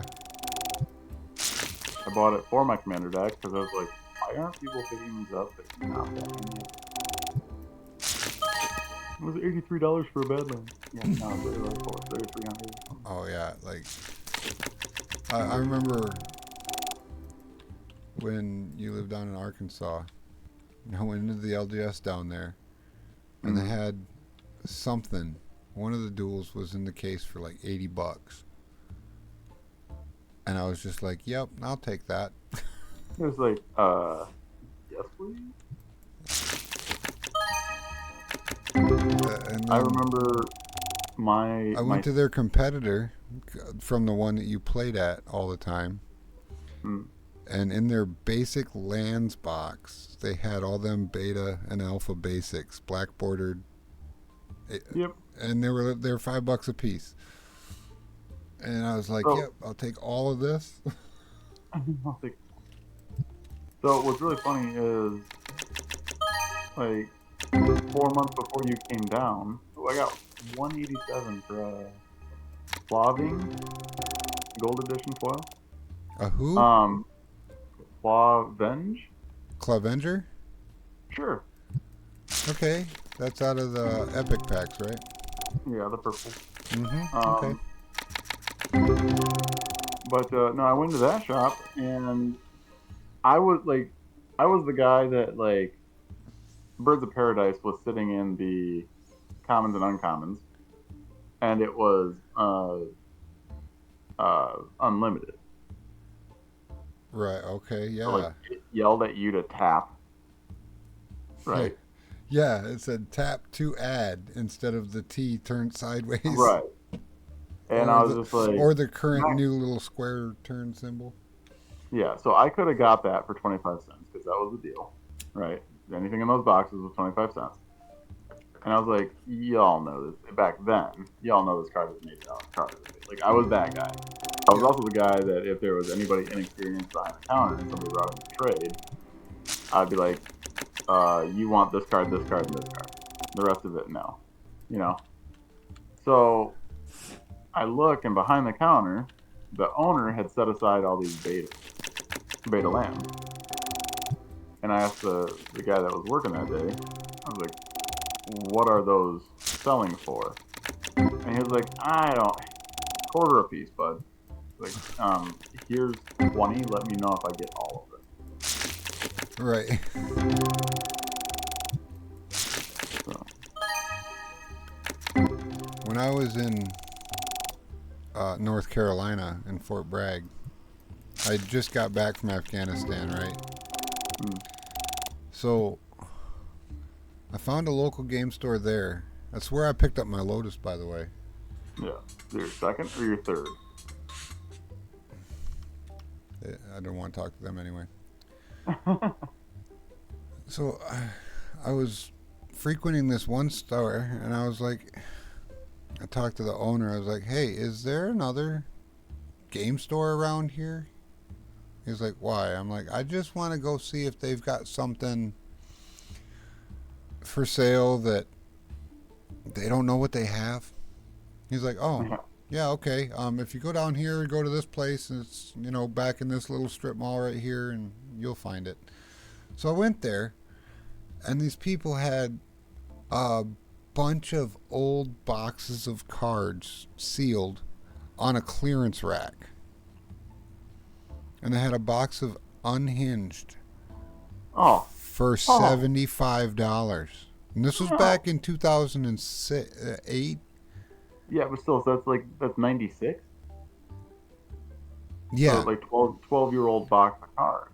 the box with the full art John Avon lands in it. Oh, okay. Not unhinged, not unglued. Yeah, unhinged, not unglued. Okay. The second set. Yeah. And I was like, I did the math in my head. There's 36 packs there. And those There's bound to be at least 2 foil lands. Come on. well, there's bound to be at least 2 foil ones, and each one of them was worth $10 a piece at the time. Yeah. I'm like, that's $360 in just basic lands, and this box is going for $75. I'm buying it. Yeah. Why wouldn't you? Well, I bought I- it. I opened it all up.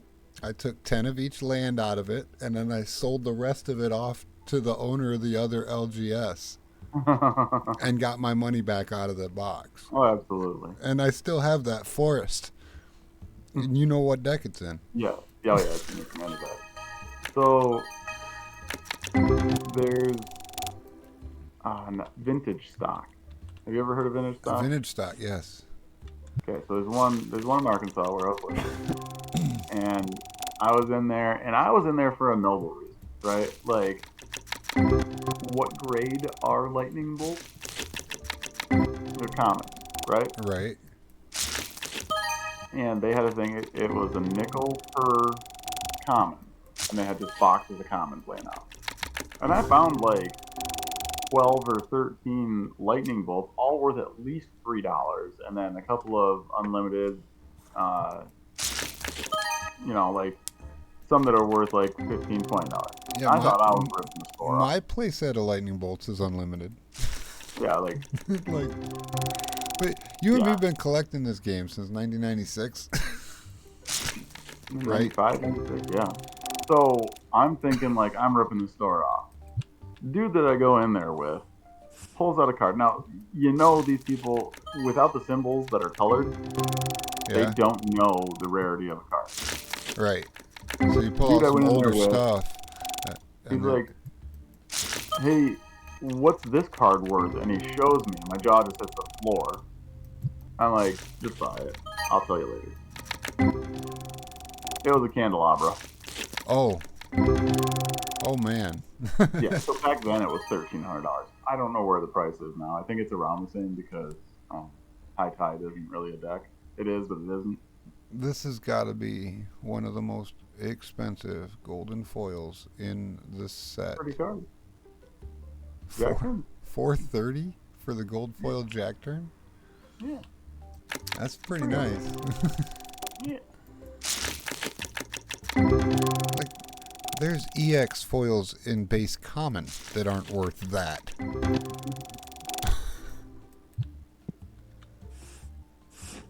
Okay. Yes, if you haven't figured out by now, chat, me and my brother have been into Magic for a very, very long time. And we've seen just about everything. Started with a starter box of Fourth edition and a booster pack of Ice Age or Homelands or something like that. I hope it wasn't Homeland, but it's the worst set ever. But that Ice was Age, Homelands of Fallen Empires was the new stuff when we started playing, and then the Yeah. first new set we saw come out was Mirage.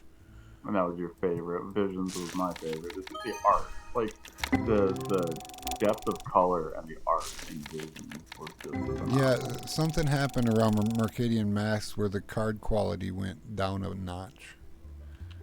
But Merc Mask was a good set. Merc Mask was a good set. I had no idea what a Radish Import was even useful for back then. Yeah.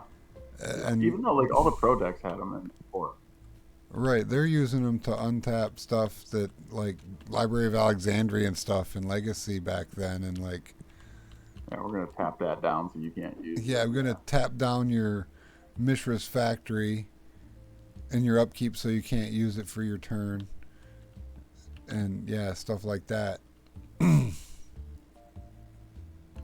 Okay, so we're done with our opening for today. We got another ghost card that's a duplicate. Put that in the book. And then we got one that's not a duplicate. We got this Lucadence right here. Sweet. And then we got these four full art foil EX cards. Well, we didn't open a whole cabinet today either. We only opened 8 cases of each. 4 of each. 2 of each set. So 4 base and 4 destiny. Yeah, that's what I'm trying to say. Oh, I'm gonna put this here. Kerplunk. That's already been priced because I priced it over there. Sweet. Double check. Okay. And now I still think field products is where you make your money. Up there. it could be. But my end of the day information screen has been so about that. Like, I always have the sealed product out for sale, and I always have a bunch of these singles out for sale. And some days I sell twice as much sealed as I do with the singles, like value wise. Yeah. And some days it's the other way around.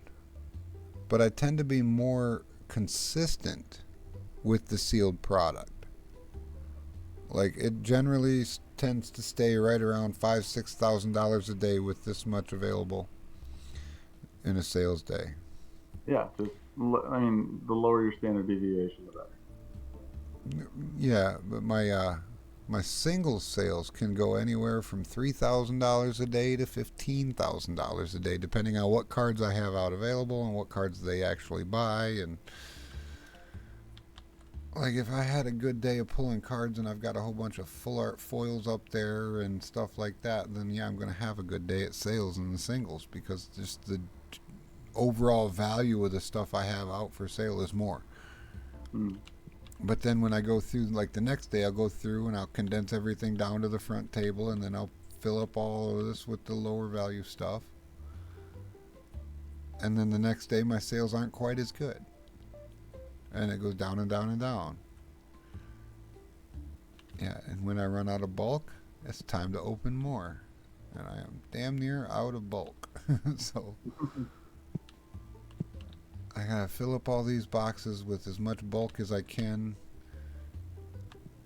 and then put them all down in there and see where we're sitting. That's the task for the rest of the day. You have fun doing that. I'm gonna bring it down to keep one of everything up to $1 and just bundle it all up.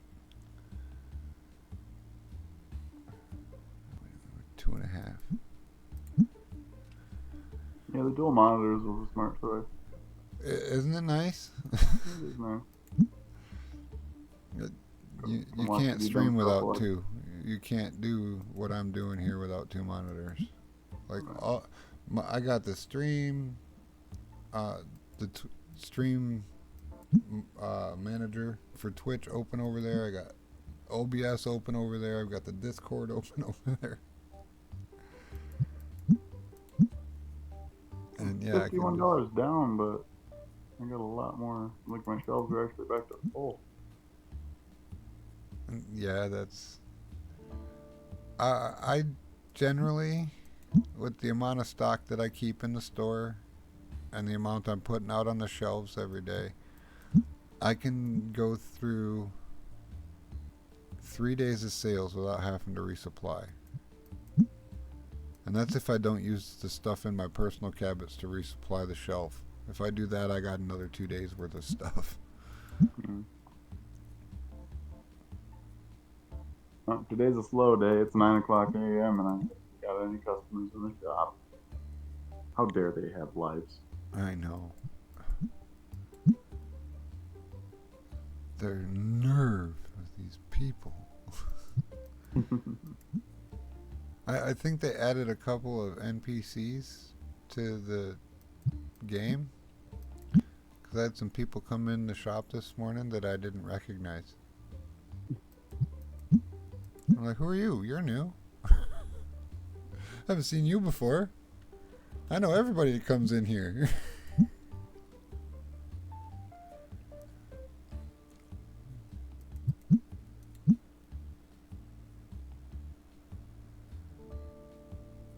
Oh, this is a ton of Destiny bulk. But this is actually not quite a lot. This is only 3 cases.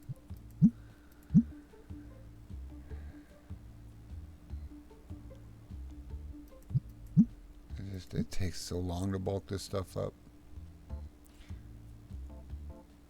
Yeah, I think that's why. See, it stacks it here. You can stack it here. So what we should have is a selector.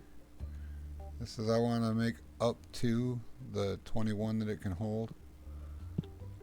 And then say, yeah, make me 21 boxes of Destiny bulk, and then just let it go, and it'll sit there and zoop, zoop, zoop, and put a box.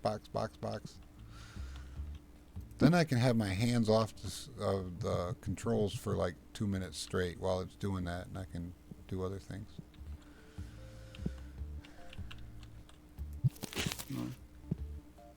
We're starting to get into the money now. I started with $50. I got $778. See, like just right here, give me a little next to the bundle. Have a arrow and an arrow with a number in it, and you can click 1, 2, 3 all the way up to 21, or even mouse wheel scroll it, and then when you click it, it bundles that many and lines them up here. Mm. That would be nice. That would be a nice quality of life change that would make this easier. Because this click, click, click, click, and then there's a movement. Like I got to move down and click, and then move back up here, or else I'll end up walking my mouse down off the end of the table.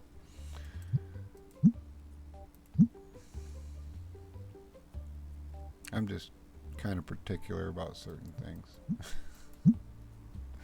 I have a slight bit of OCD, okay? No.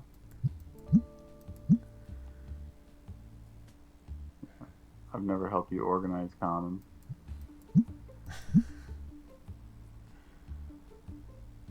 No, Dude, I just put that card in there. Let me. like, no, I can't just say, oh yeah, if you go to my collection over there and go to this shelf and get in this numbered box, and then about a third of the way through, you should find the card you just asked me about. You've always been able to do I know. See, people, I wasn't kidding.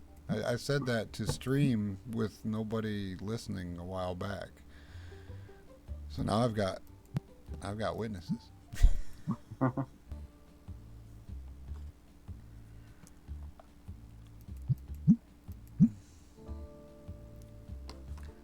Now that was like I think my third or fourth day streaming. I was doing this and putting them into one of them personal cabinets. I had them all sitting in the cabinet, and I'm like, yeah, that looks like my real collection. Just a whole bunch of Fat Pack boxes sitting in a cabinet.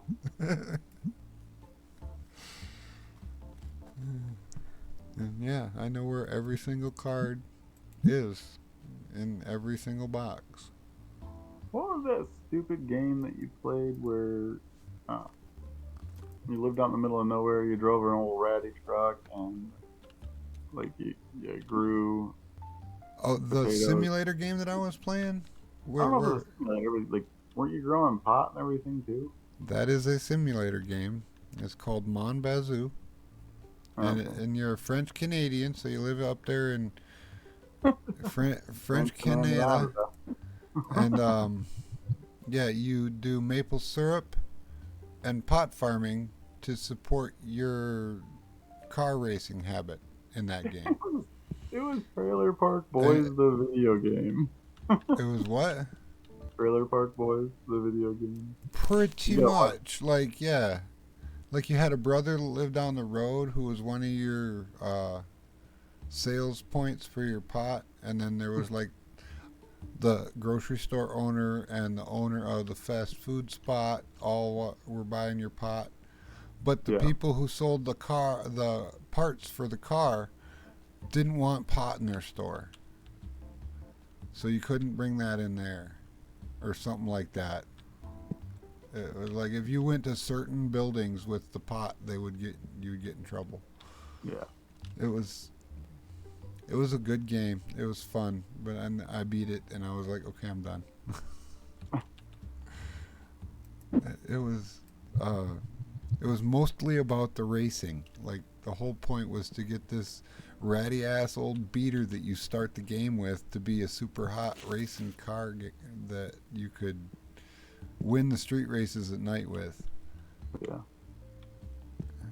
And yeah, of course, you sold pot to all the drivers of all the different race cars when you went to the meetups. That's not an unfair advantage or anything. No, they were all your customers. Like that was why you were in the group. You weren't in the group for your car to begin with.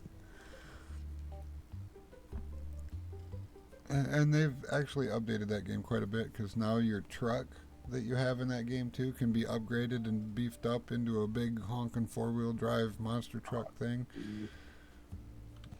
And they've got like a customizable like they're adding all these little different motorized toys to it. Yeah. And yeah. But you can only you can only box up maple syrup and take it to the thing to make your money so many times before you're just like, no, I'm done with the maple syrup thing. Which is unfortunate because I spent all that time and energy and money putting all these maple syrup trees out and getting them all tapped up and into my the sap boiler. Like you set up the whole shed to do the syrup, Yeah. and You had a pretty intricate setup there. I remember that. oh, I had hundreds of sap trees, and I was generating what was it, 15 barrels of sap every week to take down to the maple syrup plant. Yeah. It was ridiculous. I was making shit tons of money with maple syrup, slinging pot on the side and racing cars in the racetrack. I opened up. I got the race circuit. That's part of the game is you can get the race circuit track opened up and have like a NASCAR track there to do full lap races and stuff. And I had that all opened up, and I was winning in all the top tournaments, and I got all the achievements and everything. And I'm like, okay, I beat this game. I'm done with it. Yeah. And moved on. Same thing will happen to this game. When I get all the cards and I've sold my collection off and got my $1 million, I'll be like, okay, I've beat this game now. I'm done. I'll move on to the next one. Boring. Yeah. Might go back to one of them that's I've played before, but it's still enjoyable, like Satisfactory. Like, Well, yeah. Then how like, can a sometimes you game named Satisfactory not be enjoyable to play? I mean, that's just, if it is, it's just a crime. Yeah. Like by the time you quit this one, there'll be an update. And you gotta come back in and get all. No, see, that's the thing. The updates have to keep coming while I'm playing it. If I beat it before the updates hit, then it's done. But it's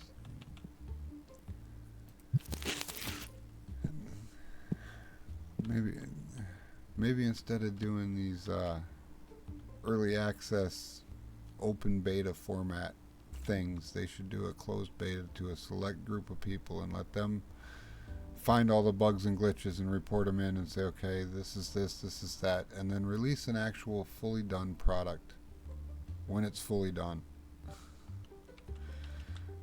I'm not 100%. I still don't know how I feel about the game dev scene out there. It's something different.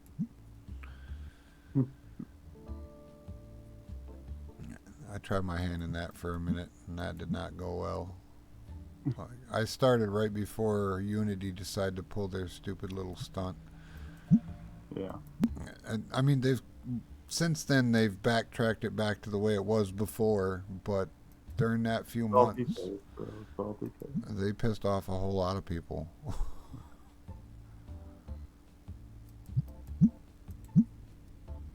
At first it started, and then they're like, yeah, we're going to make it retroactive too, so all the downloads you have to pay us for those now. And they sent a bill out to a whole bunch of people, and everybody said, I'd rather pay the lawyer to sue you for this. And they're like, oh, well, then I guess it's not retroactive.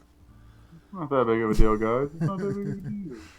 And then people are like, well, I'd still rather pay the lawyer to sue you than to pay for this fee on every game that happens. And they're like, well, then I guess after a few months of litigation, we've decided that was just a bad idea, and we're going to go back to the way we were, and nobody owes us anything for that. We're sorry. It's like, no, you just weren't thinking. You're like, ooh, greed. Ooh, yeah, greed is good. Let's greed. And it never is good. You gotta have a product people want to pay for it. Correct. You can't give somebody a service that's ongoing and then say, well, oh, by the way, our prices have gone up considerably and you can't back out. That's wrong.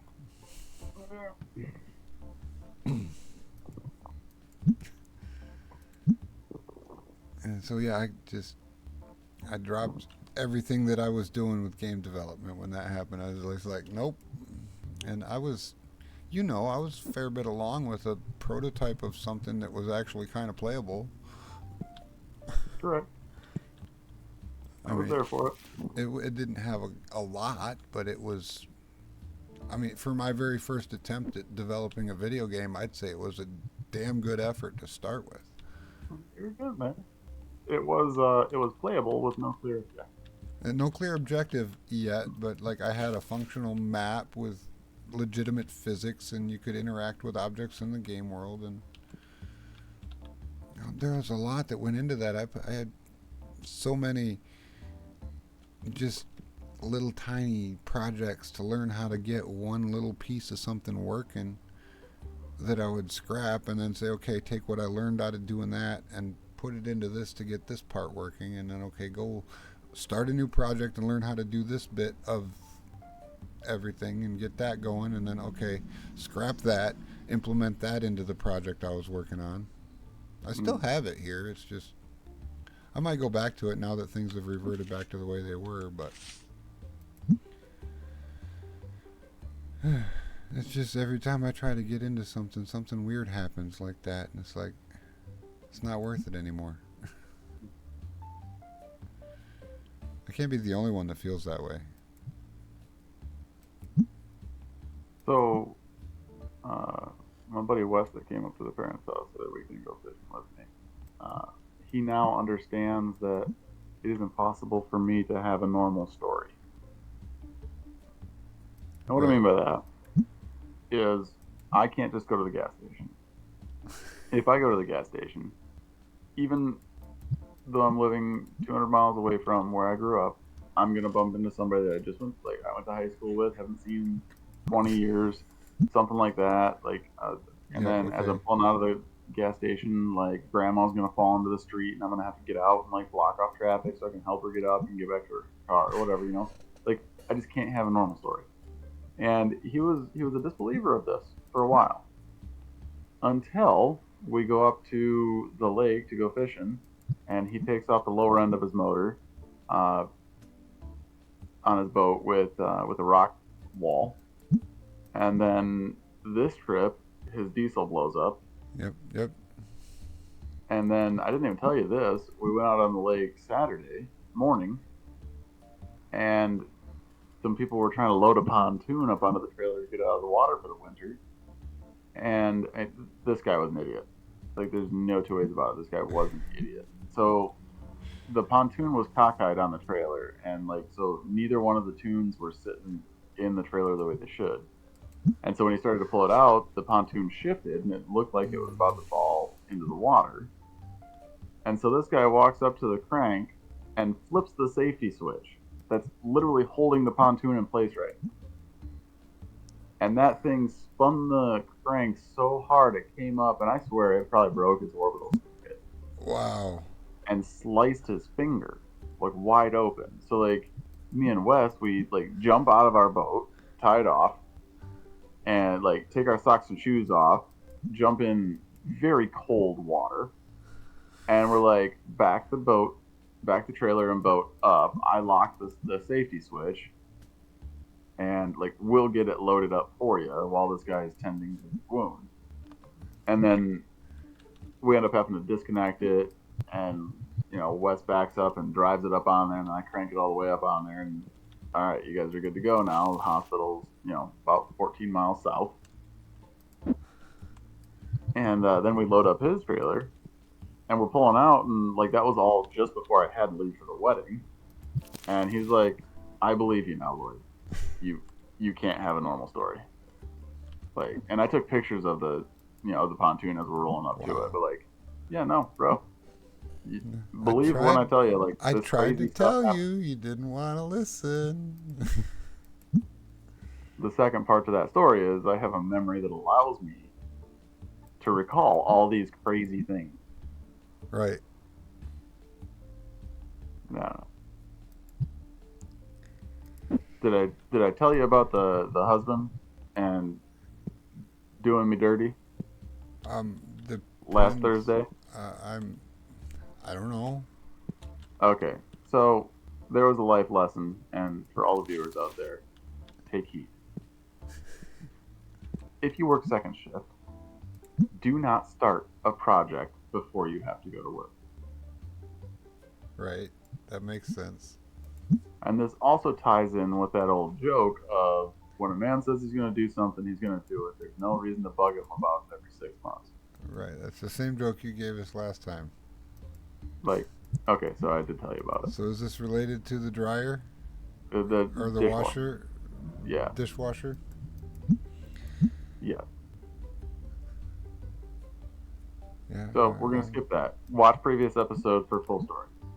The late night stream chatting with Karate Kid, he tells the story with his husband and the dishwasher. Rather entertaining.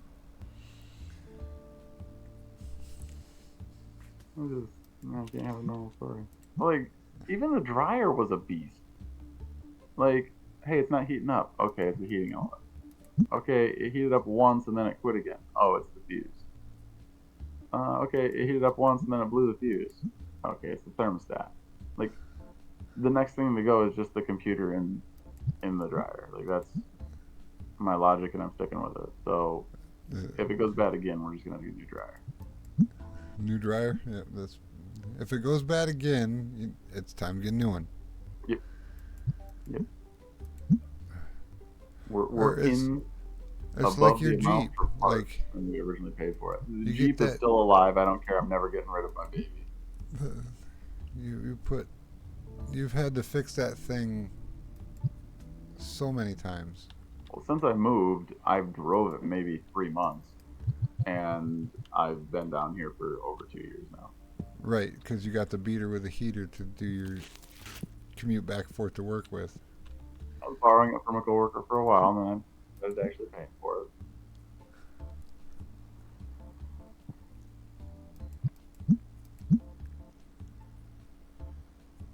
I'm just gonna keep going backwards in years because that seems to be like not more reliable, just more what I can work on. Easier to work on, right? Because it's Yeah, more like the stuff you learned on. yeah, yeah. My first vehicle was as old as I was, 1987 Jeep Grand Cherokee. And truthfully, the vehicle I had before that I never got licensed was an '85 Dodge Ram Charger. So it was actually older than I was. My my first vehicle was the Rivi, Yes. but What was then your second? my second one was South Park Elementary, Yes, it was the and old that Dodge. one was as old as I am. That And was a beautiful truck. That I was good had paint. that little. It was a Dodge D150, and it had the 318 in it. Two-wheel drive. Two-wheel drive, short box, short cab, Yep. pickup truck.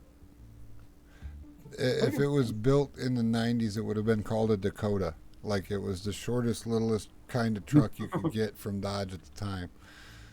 They And actually built Dakotas with 318 and exactly, that's what I'm saying. Like yeah. a couple years later, they turned the short box, short cab D150 into the Dakota and started making the 1500 series. Yeah. Anywho, And it had the ornament with on a spring instead of the bolted down ram head. yeah, it was a spring-loaded hood ornament, and it was Yeah. still intact. Yes, it was. You're lucky that thing I didn't just drove that walk away. thing for like 50,000 miles without changing the oil. And that little 318 lasted 50,000 miles until it just finally said, "No, I'm bone dry in here." Yeah, I'm 3/4 low out of 5. You did me dirty. Right. It just kind of said, "No, I'm done. I'm going to stop right here. I'm not going any further."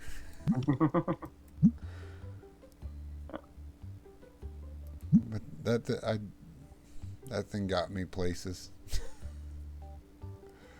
Oh, that thing got me places. And then the LeBaron. I think I'm Hold up. That LeBaron was mine first. that was yours first. You had the I had the Caravan, Chrysler. Yes, and we that gave the that to rear some. free plugs never got replaced because you had to undo the engine mounts and tilt the engine up in order to get to them. Right, yeah. We'll just change the front three. As long as it's running on 3 cylinders, we're good. That little thing went everywhere too. Yeah, didn't that end up going to a family friend? It went to a family friend, and her brother actually ended up doing a correct um, tune-up on it, and it ran for another 200,000 miles. He actually used the engine mount, pulled the engine out, Yeah. did the whole tune-up on it, got the other 3 plugs to replaced, and new wires, and a new exhaust and battery and all that in it. Yeah. And yeah, it ran for another 200,000 miles. They used it That forever. that family of friends, Hmm. they ended up with the LeBaron, and it won two, not one, but two demolition figure eights. Yes, it did. Like that thing just well, so it was an '87 LeBaron We with we got that from one of your for a different family friend, right? yes, Greg. And okay, how many animals did you hit with it? Uh, I only hit like two or three, nothing big. But like what was more impressive about that car was all right, so guys, follow with me here. I was poor and I found out early that dad had to drive a long way to work. If I traded him a vehicle, he would put new tires and a new battery in. And then I would trade him his old vehicle back so I could have new tires and new battery. Right? So Yeah, dad was you did driving a that a very long couple way. times. So dad was driving a very long way to work. And he had this old ratty caddy Oh, the green cat. sedan I that had built. that for a minute. Well, just yeah, these two vehicles they bounce between the three of us quite a bit. Yep. So he was getting about 22 miles to the gallon in the ratty caddy, and I was like, Dad, I get 37 miles to the gallon in this beater with a heater. But okay, that heater would heat you right out too. So Yeah. I traded him the LeBaron for the caddy, and he put new tires on it. And I waited about 2, 3 months, and I was like, man, this Cadillac, it's pretty comfy. How's that LeBaron treat? And he's like, trade me back. Copy. So it's just about the time that winter rolled around. I got new tires, new battery, feeling good, right? Them Hancocks And were meaty tires too. those were yeah, like they're Hankook eye pikes. I don't know why I have that the name of the tire memorized, but like they were just amazing tires. I was hitting snowdrifts bigger than the LeBaron at 50 miles an hour, just plowing through. Oh yeah. I was also like 24 and stupid, Right, but I mean, but yeah, like it was fun. I'd take that thing off road and I'd take it places 4 wheel drive trucks wouldn't want to go. yep. Um, I did that too. yeah. So then, and this is how janky this car was. It had an '89 Dodge Shadow V6 motor in it, and if the RPM reached a certain amount, it would shut your radio off and turn your heater on, no matter if it's 90 degrees out or not. Right. So Right. you're like, okay, Yep. just avoid 4,257 RPMs. And like if you turn the blinker on, it would do something with the defrost. Like there was wires crossed. It was just It was I a don't know. mess. That thing was possessed. So You'd be cruising down the road and just the radio would just turn on randomly to some random station. Like not even the same station you had it on before. yeah, yeah. That's And, after the neon too. Wow. So the yeah, oh, and that neon. I forgot about that because I never actually got to drive it. yeah, you did. You just didn't get to drive it without a dent and a mirror missing. No, I never drove that car. Yes, you did. You drove it to the dealership to trade it in on the Impala. Yeah, that doesn't count. That does not count. Yeah, I might have done my brother dirty on that one, but anywho, it comes back around. Uh, so what was it? I actually bought the Cadillac from Dad, and I bought it from him because he kind of twisted my arm and he was like, first of all, yo, your brother. Secondly, what did he get? He got the shoebox, the Geo Metro. What's the Geo? It's the SUV version of the Geo. Oh, the The tracker, purple thing. the Geo Yeah, tracker. was it? Yeah.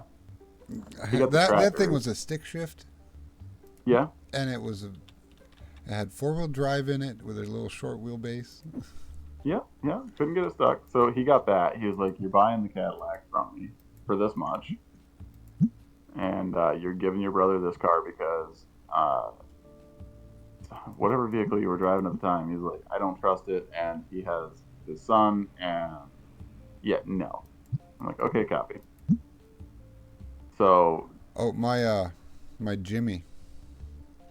oh, geez, you had it. Yeah, that's right. My Jimmy had the loose rear end in it, Yep. and he didn't want me riding in that, Yeah, and especially you in the lived out. wintertime. Yeah, and you lived out in the DC. Yeah, way out in the boonies. Yeah, but he wanted you to have those hand-cooked high plate tires. Yeah, he did. Um, And I tell you what, my animal count with that car is in the neighborhood of it takes 2 hands, and 3 of them were deer. yeah, yeah. Well, and you blew the rear shocks through the trunk, so we had to weld the axle to the frame. So there's no rear suspension at all. All right. Yep, I remember that too. Yep. And then it got to the point where the gas tank literally just fell out from the rear, Yep. and we like ratchet strapped it up, and that's when Dad was like, "All right, maybe this needs to go to the demolition derby." Right. And then I got the oh god, I've had so many vehicles in my lifetime. It's Yeah. my favorite one still to this day is besides the truck that I own now because I really like my truck, but Yeah. the Avenger that I had before this truck. Oh, okay. That thing was it was 2014. I bought it brand new when I got my settlement from the Yep. army. No, I got my No. settlement. I bought my house. I bought the house from when our great uncle passed away, Yeah. and I bought the house from his kids. Yeah. And then when I sold that house is when I bought the Avenger. Oh, okay. Yeah. So you had the Impala for a while Yeah, that Impala I had when I was still in the service until a couple of years after I was done with the service. Yeah. That was a lease though, so the time was short on it to begin with. then. Yeah. And when I got rid of that lease, I needed to get something, so I got a Dodge Stratus for a minute, and then after that, I had that little gray Impala. Oh, geez, I forgot about that one too. Yeah, that one I only had for a couple months because then I traded it in on the Avenger when I sold the house. Yeah. And I had that Avenger for, well, 4 years. In 2018, it's been 5 years because in 2019, Mom traded the truck in, and I went down immediately to the dealership and traded the car for the truck. You sold the truck for him. You're like, well, it's Simonized, right? Oh, we didn't even know that. Yeah, yeah. It's got the special coating Yep. on the paint. But that Salesman's like, Avenger, "Man." his name was Hunter, and I should have had them little animal silhouette stickers on the back window Yeah. with the red X's in them, like squirrel, squirrel, bird, rabbit, raccoon, deer, deer. Yeah. Just yeah, I had so the deer would run into the side of the car. What's happened with a neon? That's what happened with the LeBaron. And like, so this is well, where we're from in a nutshell. It's 2 a.m. It's me and my buddy Derek and Says. Okay. We're going back to the house so we can play World of Warcraft. And like, I don't know, it's after midnight before 2, somewhere in that area. Right. And Okay. driving the old way home, and a deer runs out and runs into the driver's side door, takes out the mirror.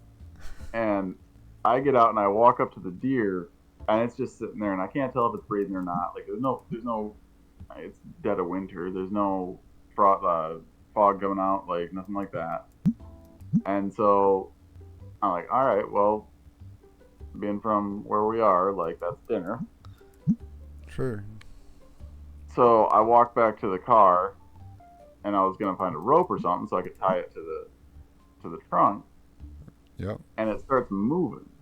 And so all I had was a cork opener, Oh, corkscrew. corkscrew, yeah. And so I just walk up to the deer and I like start stabbing it in the neck with this corkscrew.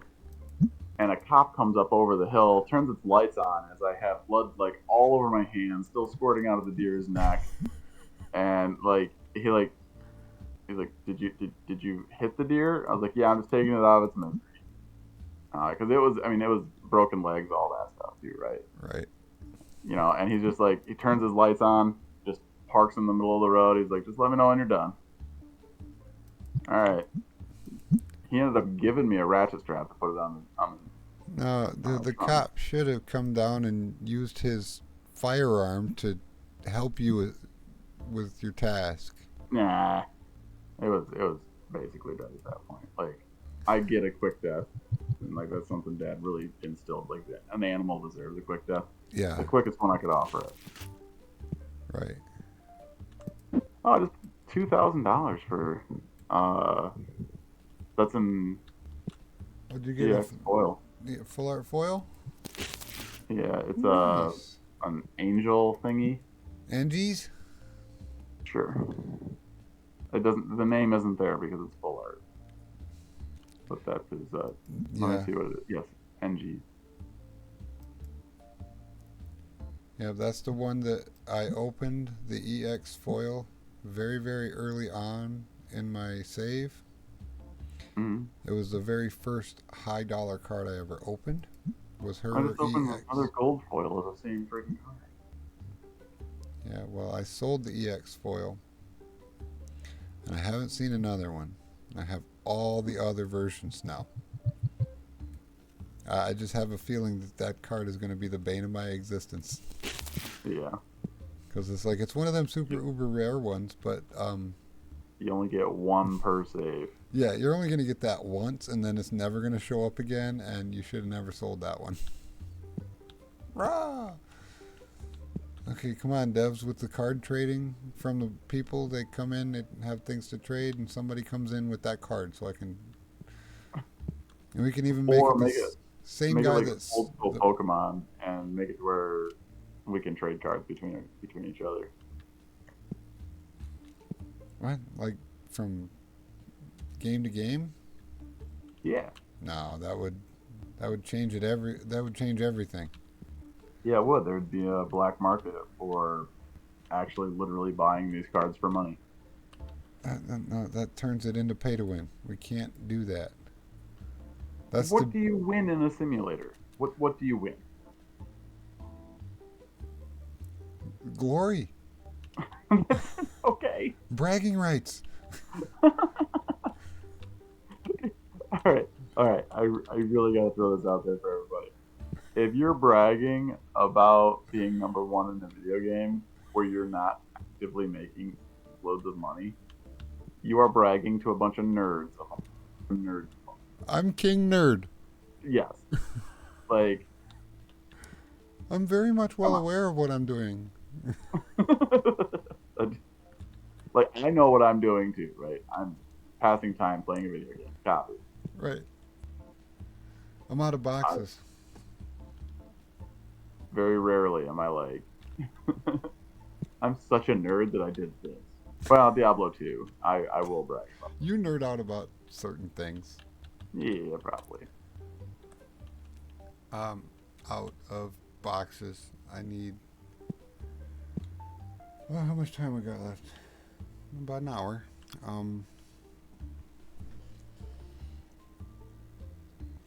I need boxes. I got some for you. Thrown away probably 60. I wish there was a little box holder item that you could buy and put in your shop somewhere that just holds onto your empty boxes, like it flattens them up and folds them out away into a little corner, and then you could just it hold like 10 or 12 of them, and then starts acting like a trash can. So you just have boxes to use, because I mean I'm rather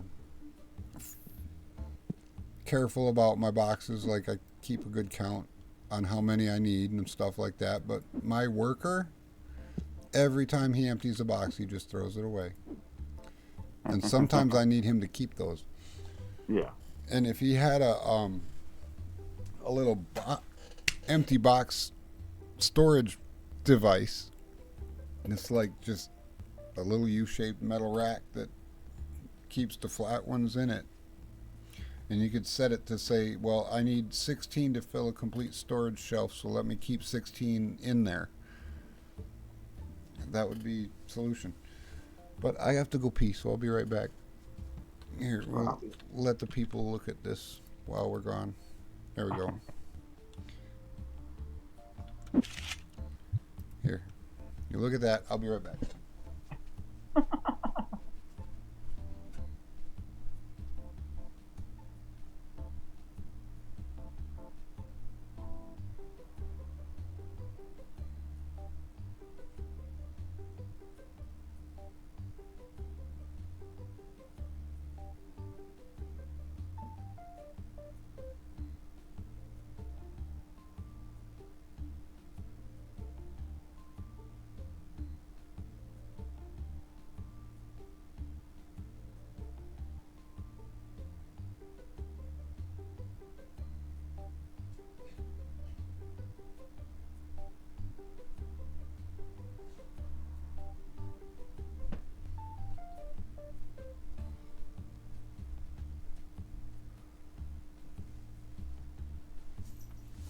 All right.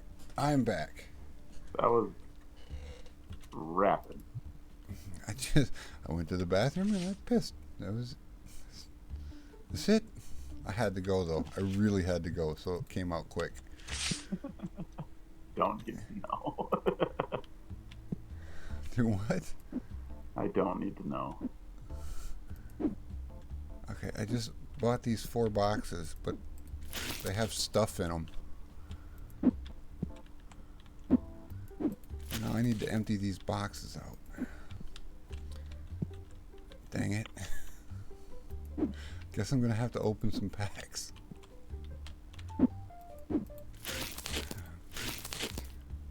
How long is it gonna take me to empty 4 boxes, do you think? 15 minutes. Well, let's hope. Kind of running towards the end of time here.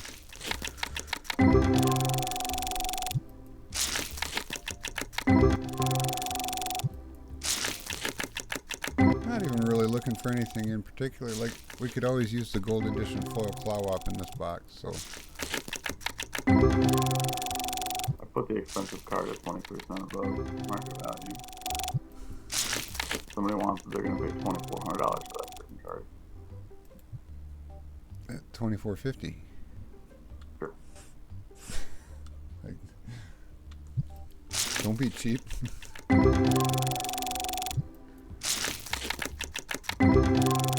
I know, want them to pay cash too. the further above market value you go, the more they have to be absolutely sure they want it before they buy it. This guy's buying 9 playmats. Wow. $252, and 9 of which were playmats. I think I was missing this one. Maybe. I don't remember. But this is $325 for the EX Foil Nanomite.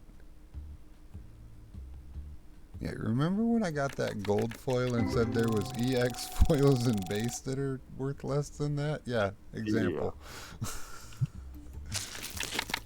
But hey, that was a new card. I completed my Nanomite page. So that's cool. So that happened. That's a gold foil Crowbib. It's not whole. It's not Clowop, so it's not one I'm missing. But that's a gold foil. Hey, $75. Hey, I take them.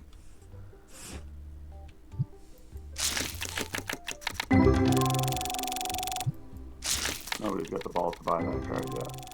It's coming. It's coming.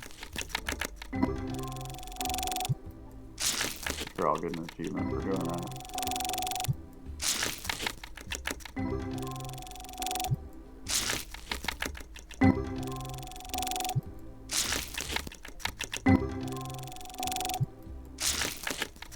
And nothing. Well, it's okay. They can't all be like that first one was. I think the computer is set up to where if, like, they're looking for to spend a very specific amount, and if they can maneuver that in what you have in stock, they'll buy it. Like, I have $46. If I find $46 exactly what the material, that's what I'll buy.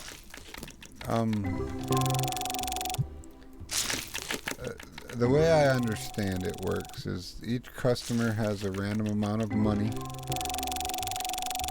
based on your shop level, the number of expansions you have, and a couple other features like how much furniture you have in your store.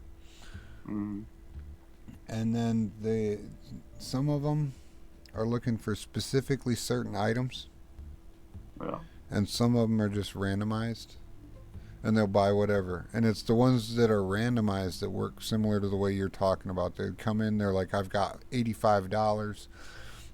I'm going to buy as much as I can up until I get close enough to this $85. And if I can figure out how to spend exactly the 85, I will. It's those list people that are the ones that might be dissatisfied with not finding their item in your store.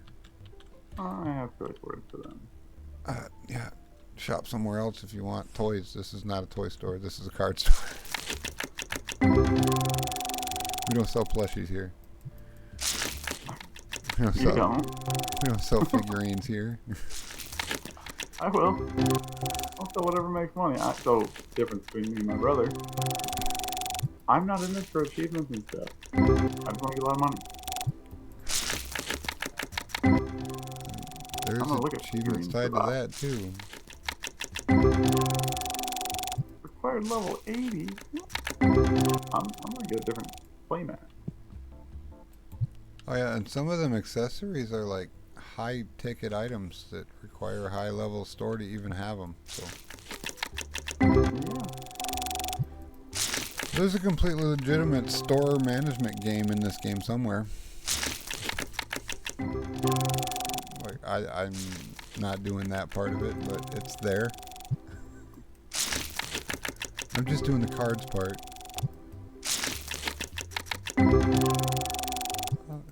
I have plans. When I get all the cards, then I will make a store that's worth shopping at. Right now, it's just to try. The store is only here to feed my card pack opening addiction.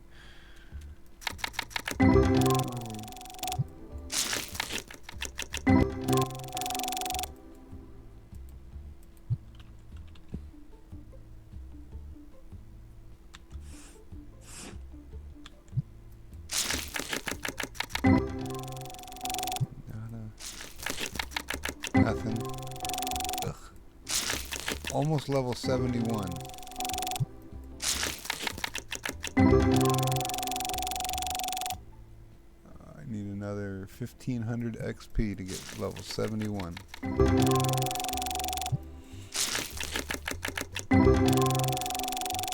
I don't think anything special happens until 75.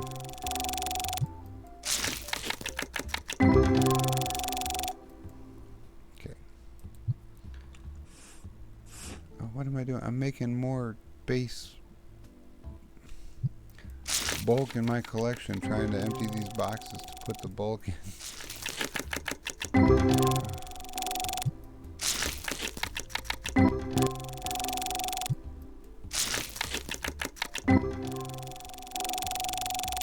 You still there? Yep. I'm just putting putting out new items. Gonna throw a price tag Oh, on okay. it real quick. You've been quiet.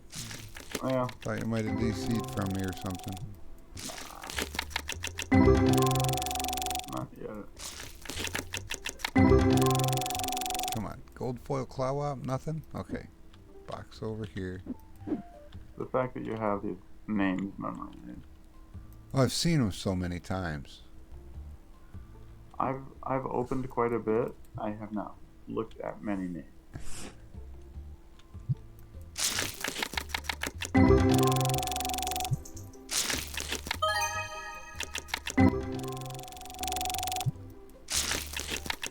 There's a few of them I still forget. But yeah, I got most of them memorized.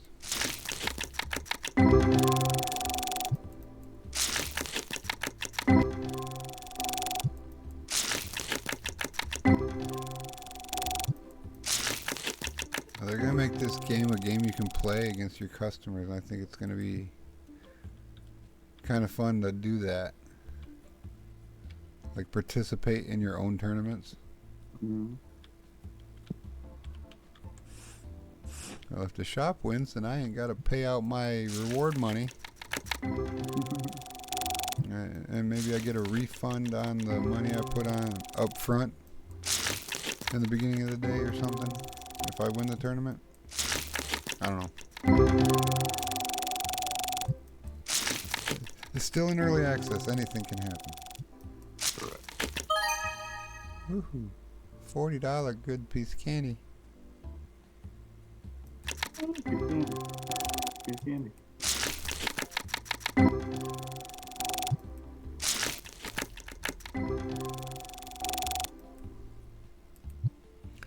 So I heard that you went to a nerd wedding this weekend. Bro, it was awesome. Like, the preacher starts out like the preacher from The Princess Bride? With the, No, that was or that was the one the parents went to. yeah. So there's two different weddings this weekend? Yeah. Okay, that's where I was confused. I thought you guys went to the same one. Well, Woo, what brings wow. us together today. Yeah, and then the bride walks out to the Imperial March from Star Wars. Awesome. I don't see a problem.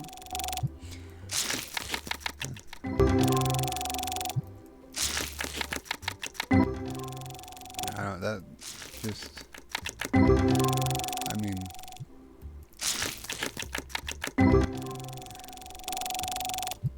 I understand it, and I think it's funny, but at the same time, that tradition exists for a reason, And mockery also. and mockery equals blasphemy stuff, and let's not get into that.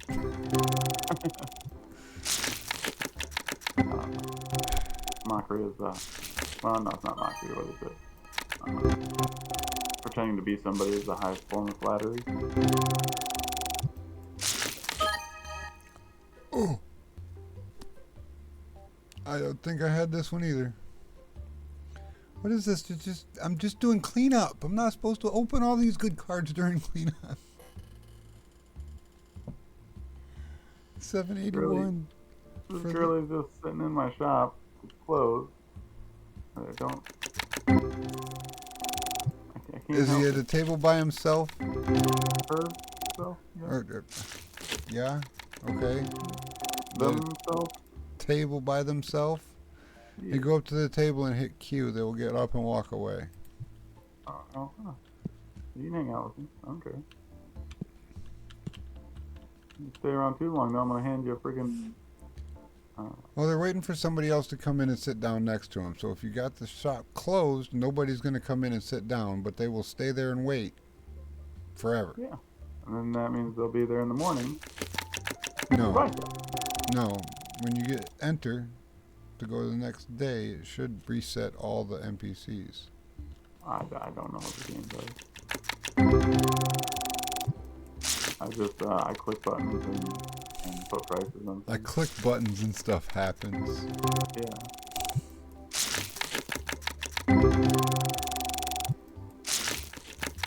Okay, so let me. I guess I should put these 2 cards in the case because weird stuff is happening. No, this button there. Let's see here. It was.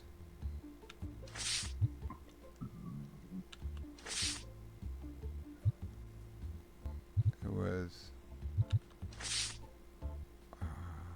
Frizzard.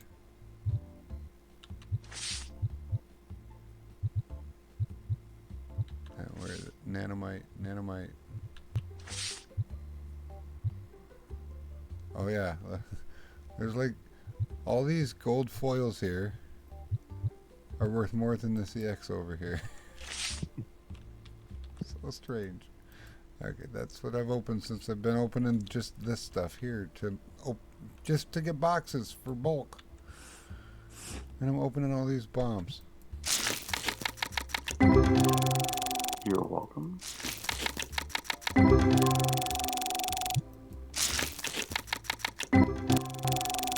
I mean, the plan was to open the boxes I had, do the bulk, and then see where we were sitting, and then we were 4 boxes short for the bulk, so I had to get 4 boxes. And now I'm opening cards again. Yep. Because that's what came in the boxes that I need to be empty.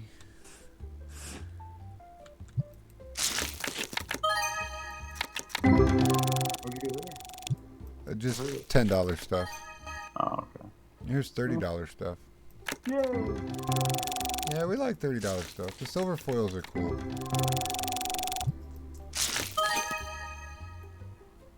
More $20 stuff. Nothing special.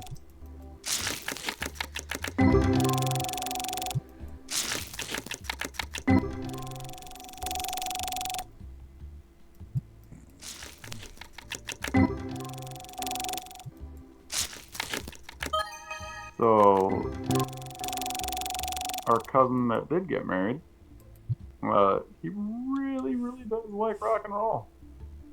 They played Nothing Else Matters. Really? It was one of the first songs.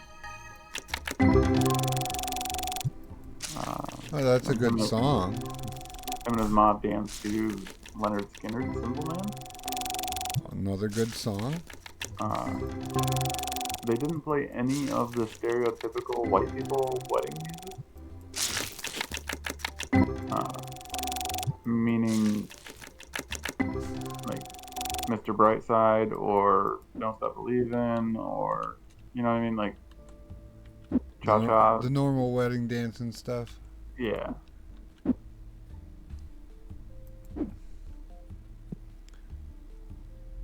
Oh, what's the name of that song with the father and the daughter that, like, recorded it 30 years apart?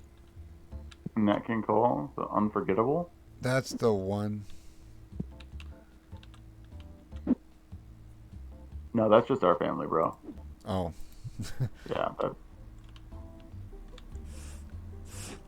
a good song. It's a really good song. Not many people know about. Well, I mean, depending on who you're talking to, but like not many people know. I feel like there's just so much music out there now. I thought he was dead when she re-recorded over that, her voiceover, or in it. No, I don't think he was dead. He was just very, very old and unable to actually sing it himself. But he had a recording of it from way back in the day. Yeah. And then she just like played the recording and sang in her bits with it. And then they blended the recordings together.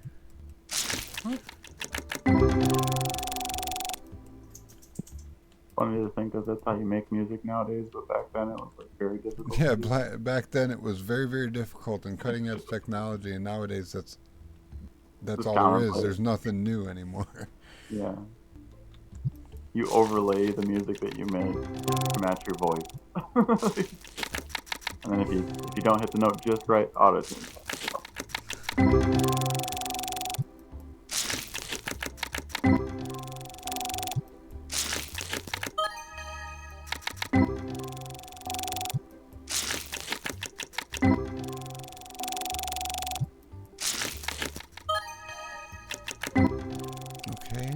Sure, we'll take all of this stuff, these 10 and 20 and $30 things.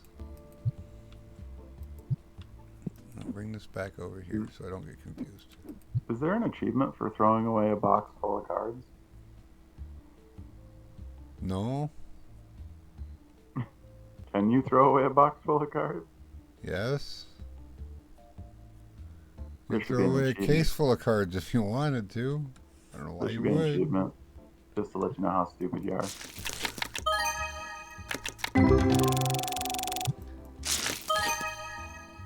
Okay, we like full art stuff. $128? Yeah, $130 on the Clawbender there. Easy. I could probably get 150 out of him if I was greedy about it. Now, you can always go 20% over if you're greedy about it. Mm-hmm. It'll eventually sell, but it's going to sit there for a while.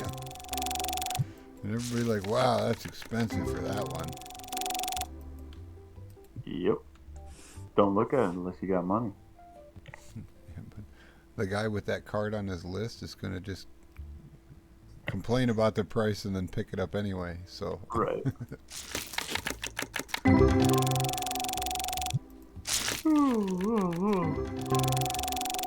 I'm getting old, brother. I'm the older brother. You're welcome.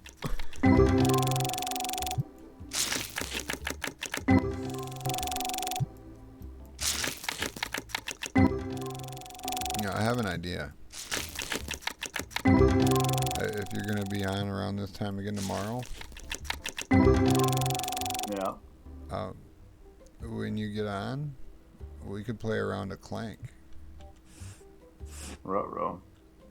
We put away the card trader simulator and play around a Clank. That would be fun. Might be able to do something like that. Depends on how much bullcrap pops off at work.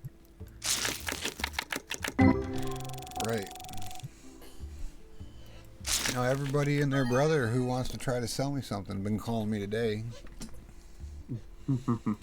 I think it was 3 times that I muted to answer the phone to tell them to shut up. Leave me alone. Yeah. Are you recording this? Okay, good, because what I'm about to say might frighten some. Living in the city, I am about to become my father.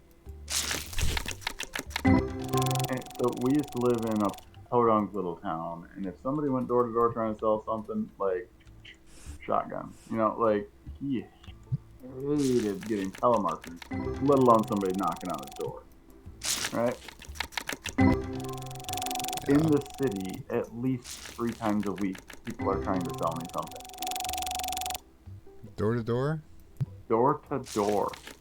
Now, nobody's done the Kirby thing yet. I don't think I live in a rich enough neighborhood for them to be like, "Ooh, yeah, we can sell something over here."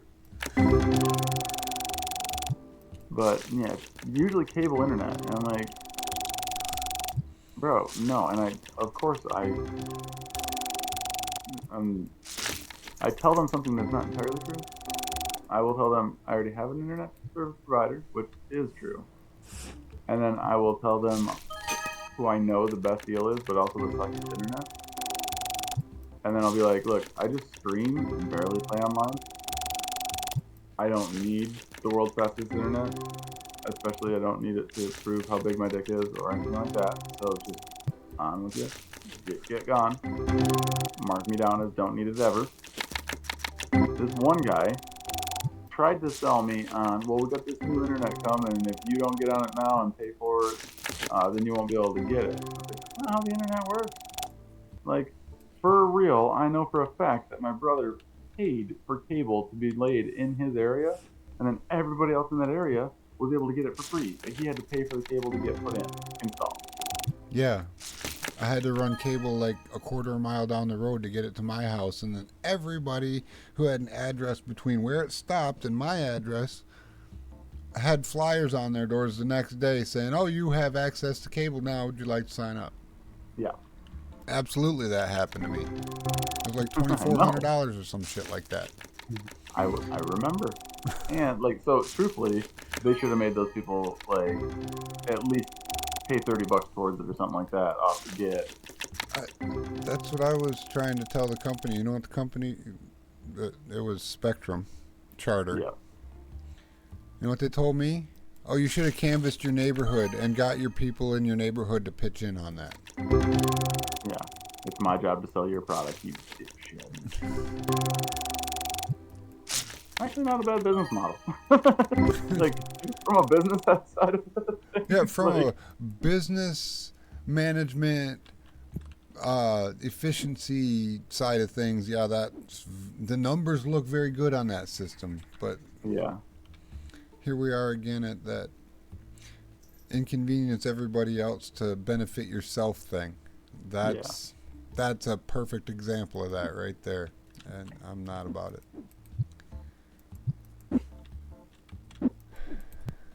I mean, I can point to it all over the place and be like, "That's why that's a problem." mm. Woohoo! $40. I literally wasted time on this. Like, just wasting time. I swear I haven't even really looked at anything. Looked at what? Like the cards and everything. I'm like,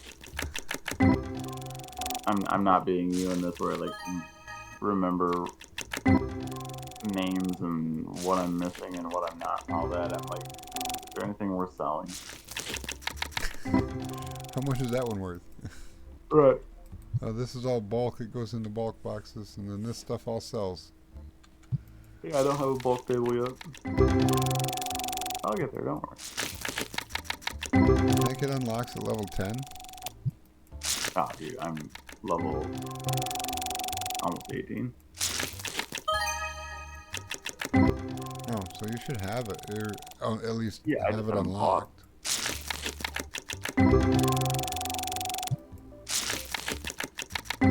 It's rather large. It takes up quite a bit of space.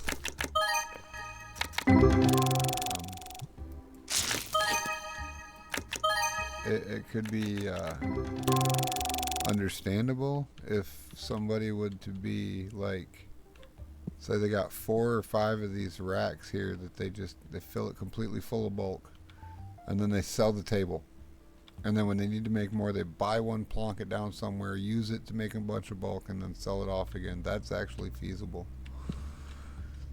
just because of the amount of space it takes up. It's quite large. Mm.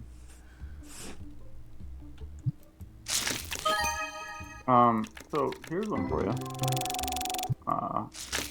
Listening to Tim Pool, I'm familiar with Tim Pool. and Not recently, but I've listened to him. yeah, I don't like, yeah. Anyway, he was talking about World of Warcraft. It was because Tim Walz he gave a speech while somebody else was playing World of Warcraft instead of like there. It was a really really big trendy fad a couple years ago that like while you're talking about whatever subject matter you're talking about, you're also playing a video game and you stream like kind of your face and the video game at the same time. Right. And so like, he tried to recreate that with a speech and it didn't quite land well. And Tim was like, "Why'd you pick World of Warcraft? Like that's not even the most popular MMO right now." He's like, and he got to talking about World of Warcraft. He's like, the death of World of Warcraft might have actually come from making it to where you can just join a dungeon, and you don't even have to be in the area, and you don't have to create the team.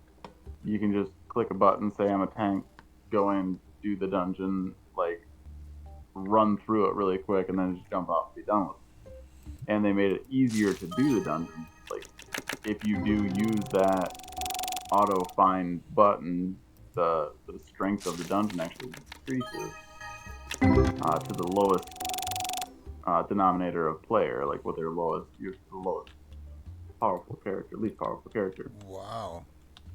And he's like, that kind of destroyed the need for a guild. And I'm like, that did that. And you also don't have to make friends. But like, guild breaking up was a really big deal when I was playing. Like, something bad happened, and like I see it now. you would hear about it throughout the entire server. Like, this guild broke up. Like, well, what happened? Blah blah blah. Like, drama was drama, but oh, dude, we gotta pick up so and so. It was like a football team dissolving, Right. and yeah, like that part of that community is dead now. Like, so MMOs aren't the same as long as you have that auto fund where you're not forced. Now, the weird thing is that Final Fantasy XIV has that baked in, Yeah, but it's all the content in 14 is level synced, unless you have a specific group that wants to try it desynced at the highest possible level. Then they get a group full of maxed out characters that are all top tier gear, and then they create a group together and go in desync. mm-hmm. But for your accessibility stuff, you're just regular players who aren't hardcore players that still want to beat the game just to experience the storyline of the game and whatnot. It's like easy mode, kinda. Yeah, But it's there from the beginning, and the association with your guild, it's called something different in this game, but it's a guild. yeah, I forget what they even call it. It's something different, but whatever. You have a house, and everybody that's part of your group can move into the house, and then it's a whole thing. But yeah, the group dynamic when you get the pickup groups is there's a mentor system to where if there's like 5 noobs trying to get into a higher level dungeon, it'll pick 3 players who are experienced out of the mentor list and put them in with the noobs to make sure that they know what they're doing. They'll pick 1 tank, 1 DPS, and 1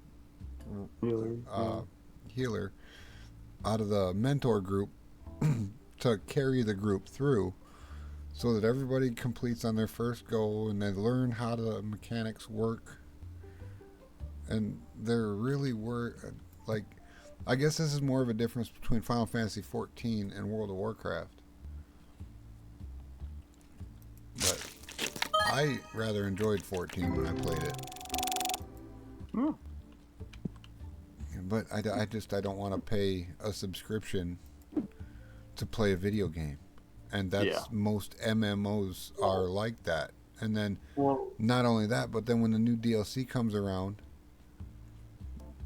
well, I guess with 14, that's the thing. When the new DLC comes around, it's free for everybody who's already got a subscription. And it bumps up the free trial period to right before that DLC. So I'm gonna use the restroom. it is. There are benefits, like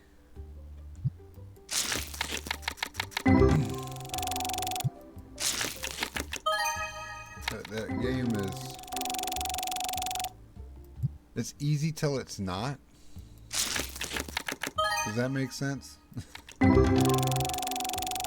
Like, it's easy until you hit the end game. Once you hit max level, all of a sudden it just becomes a gigantic grind. And you're like, ugh. Wow, this game turned a 180 on me. I was making extensive progress through the storyline and getting all the way to the end game content, and then as soon as I hit the post credits scene and got my level 90, it became, now you gotta grind for 6 hours in this area to get enough materials to go make this part for your weapon. And I'm like, no, I'm done.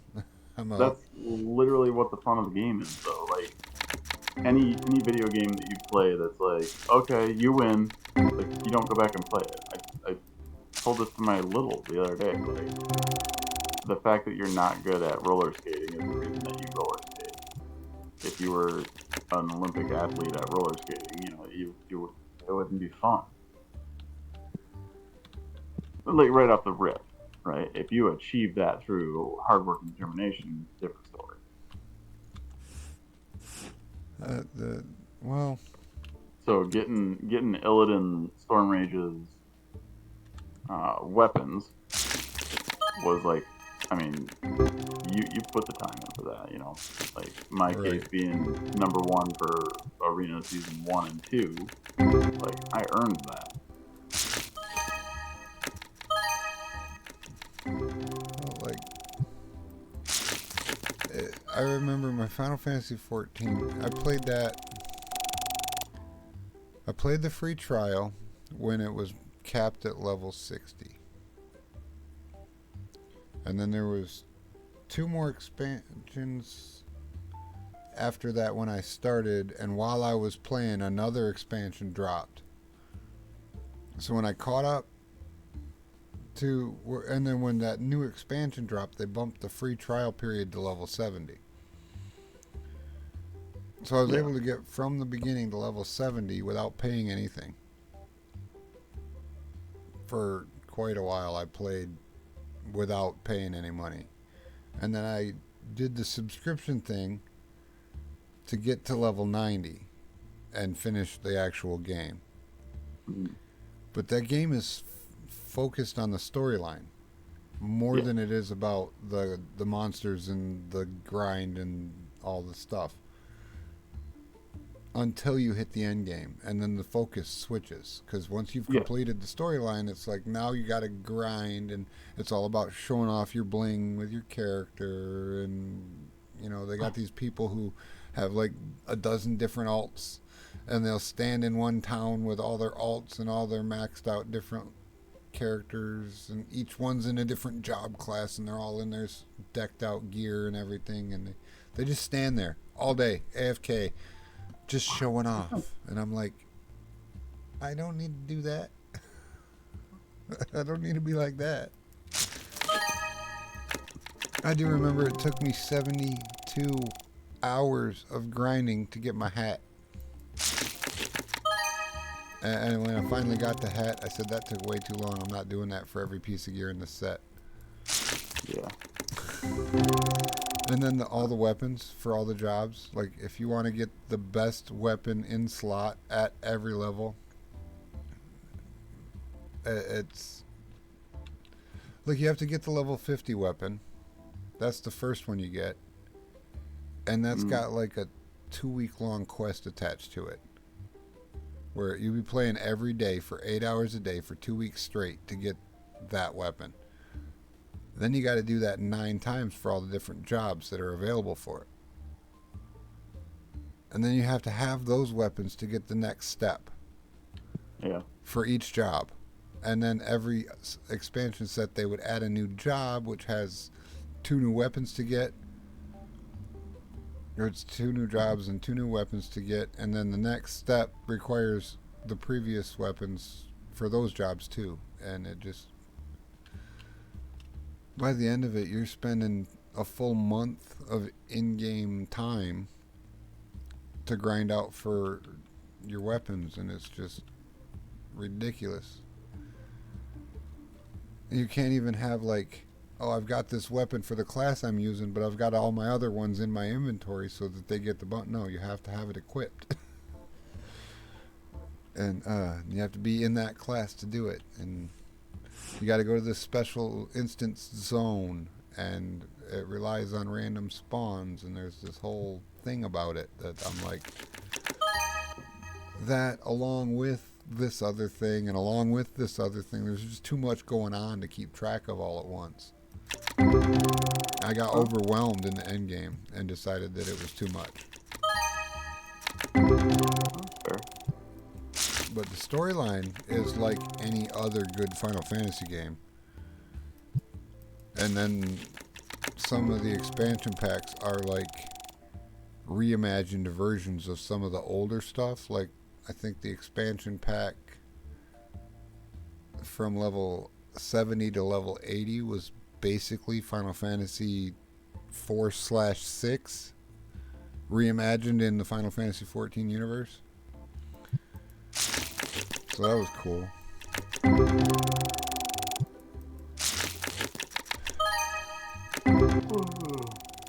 It's just, I've always been a Final Fantasy fan. Ever since we played Final Fantasy VII when we were kids.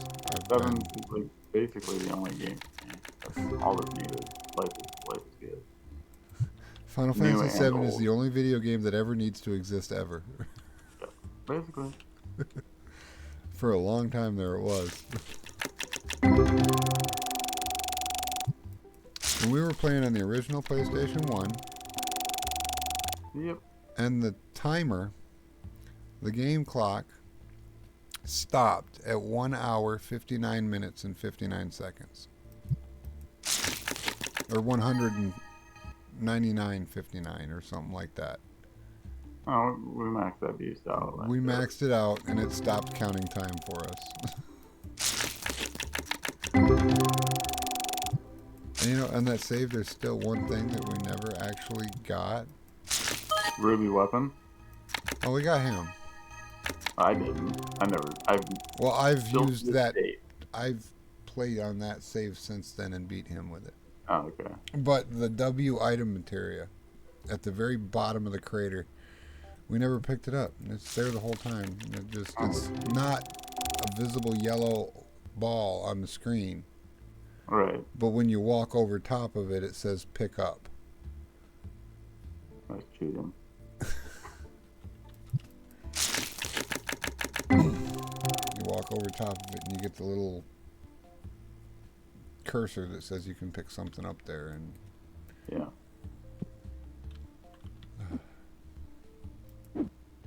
no, I played that on the PlayStation 4 with the remastered version. And it had the, you could push one of the joysticks in to enact 3 times speed. I made it so much faster. Yeah. 3 times faster to be exact.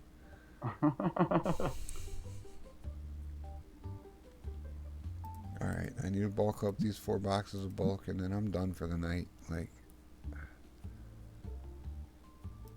we're almost at 4 hours exactly. I took a break halfway through today. Gotcha. So I ran 4 hours in the morning and then I took a break and then I came back for 4 more hours. It was just a short break, just long enough to basically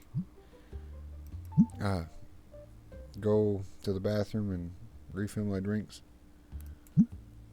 I bought like a lot of extra space. I now have 4 expansions. Oh, did you just buy a whole bunch of upgrades? Sure, why not? What else do I want to buy? Oh, I made it to level 71 in that last little bit of card pack opening, so that's something. I can buy another checkout counter. Let's go. Yeah? You also need somebody to run it. You don't worry about that. All right. You just tell Clark to run the second one. Let's give people more to be upset about. God, so expensive. Get out of here. Market plus 20. Yeah, that's Oh. expensive. Actually, no. So the market fluctuated and it dropped price. Right, so you had it at 20, now it's at 30. Yeah. This wedding is worth it. I said that so many times at the wedding, it was unreal. Got a quote, stepbrother as much as possible.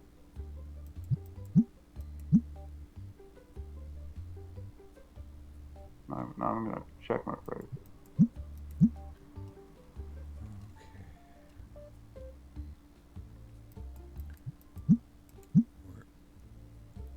Getting close, getting close. I don't think I'm ever going to run out of bulk. I think I have too much. Alright, let's put these away.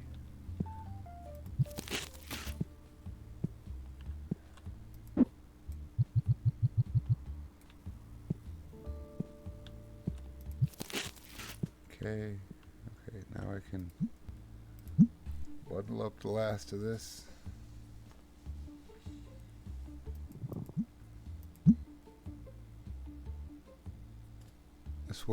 This part just takes so long because you gotta wait for this stupid 30-second little wheel every time you do it. Yeah. I don't actually know how long that is, but it feels like a year. Forever and a day. Right.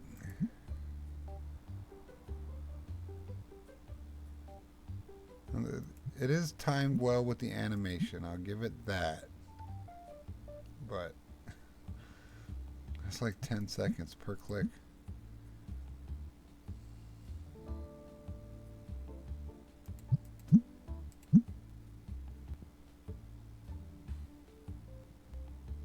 Alright, and a couple more. Two more full boxes so that we... One and two.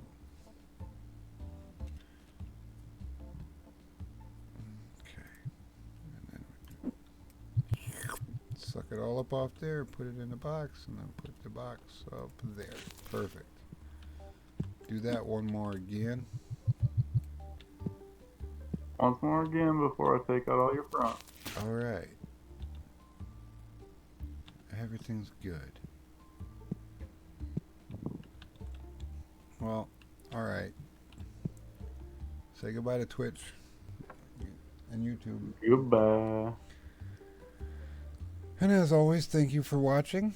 If you feel compelled for some reason to show me your appreciation for the content that I make, down there below the screen, there's that like button, and on YouTube, there's a subscribe button down there.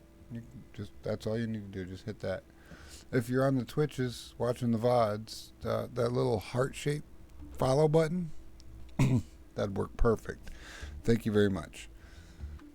But that is all for me today, everybody. Thank you very much for stopping by. We will catch you all next time. Arctic Wolf, out.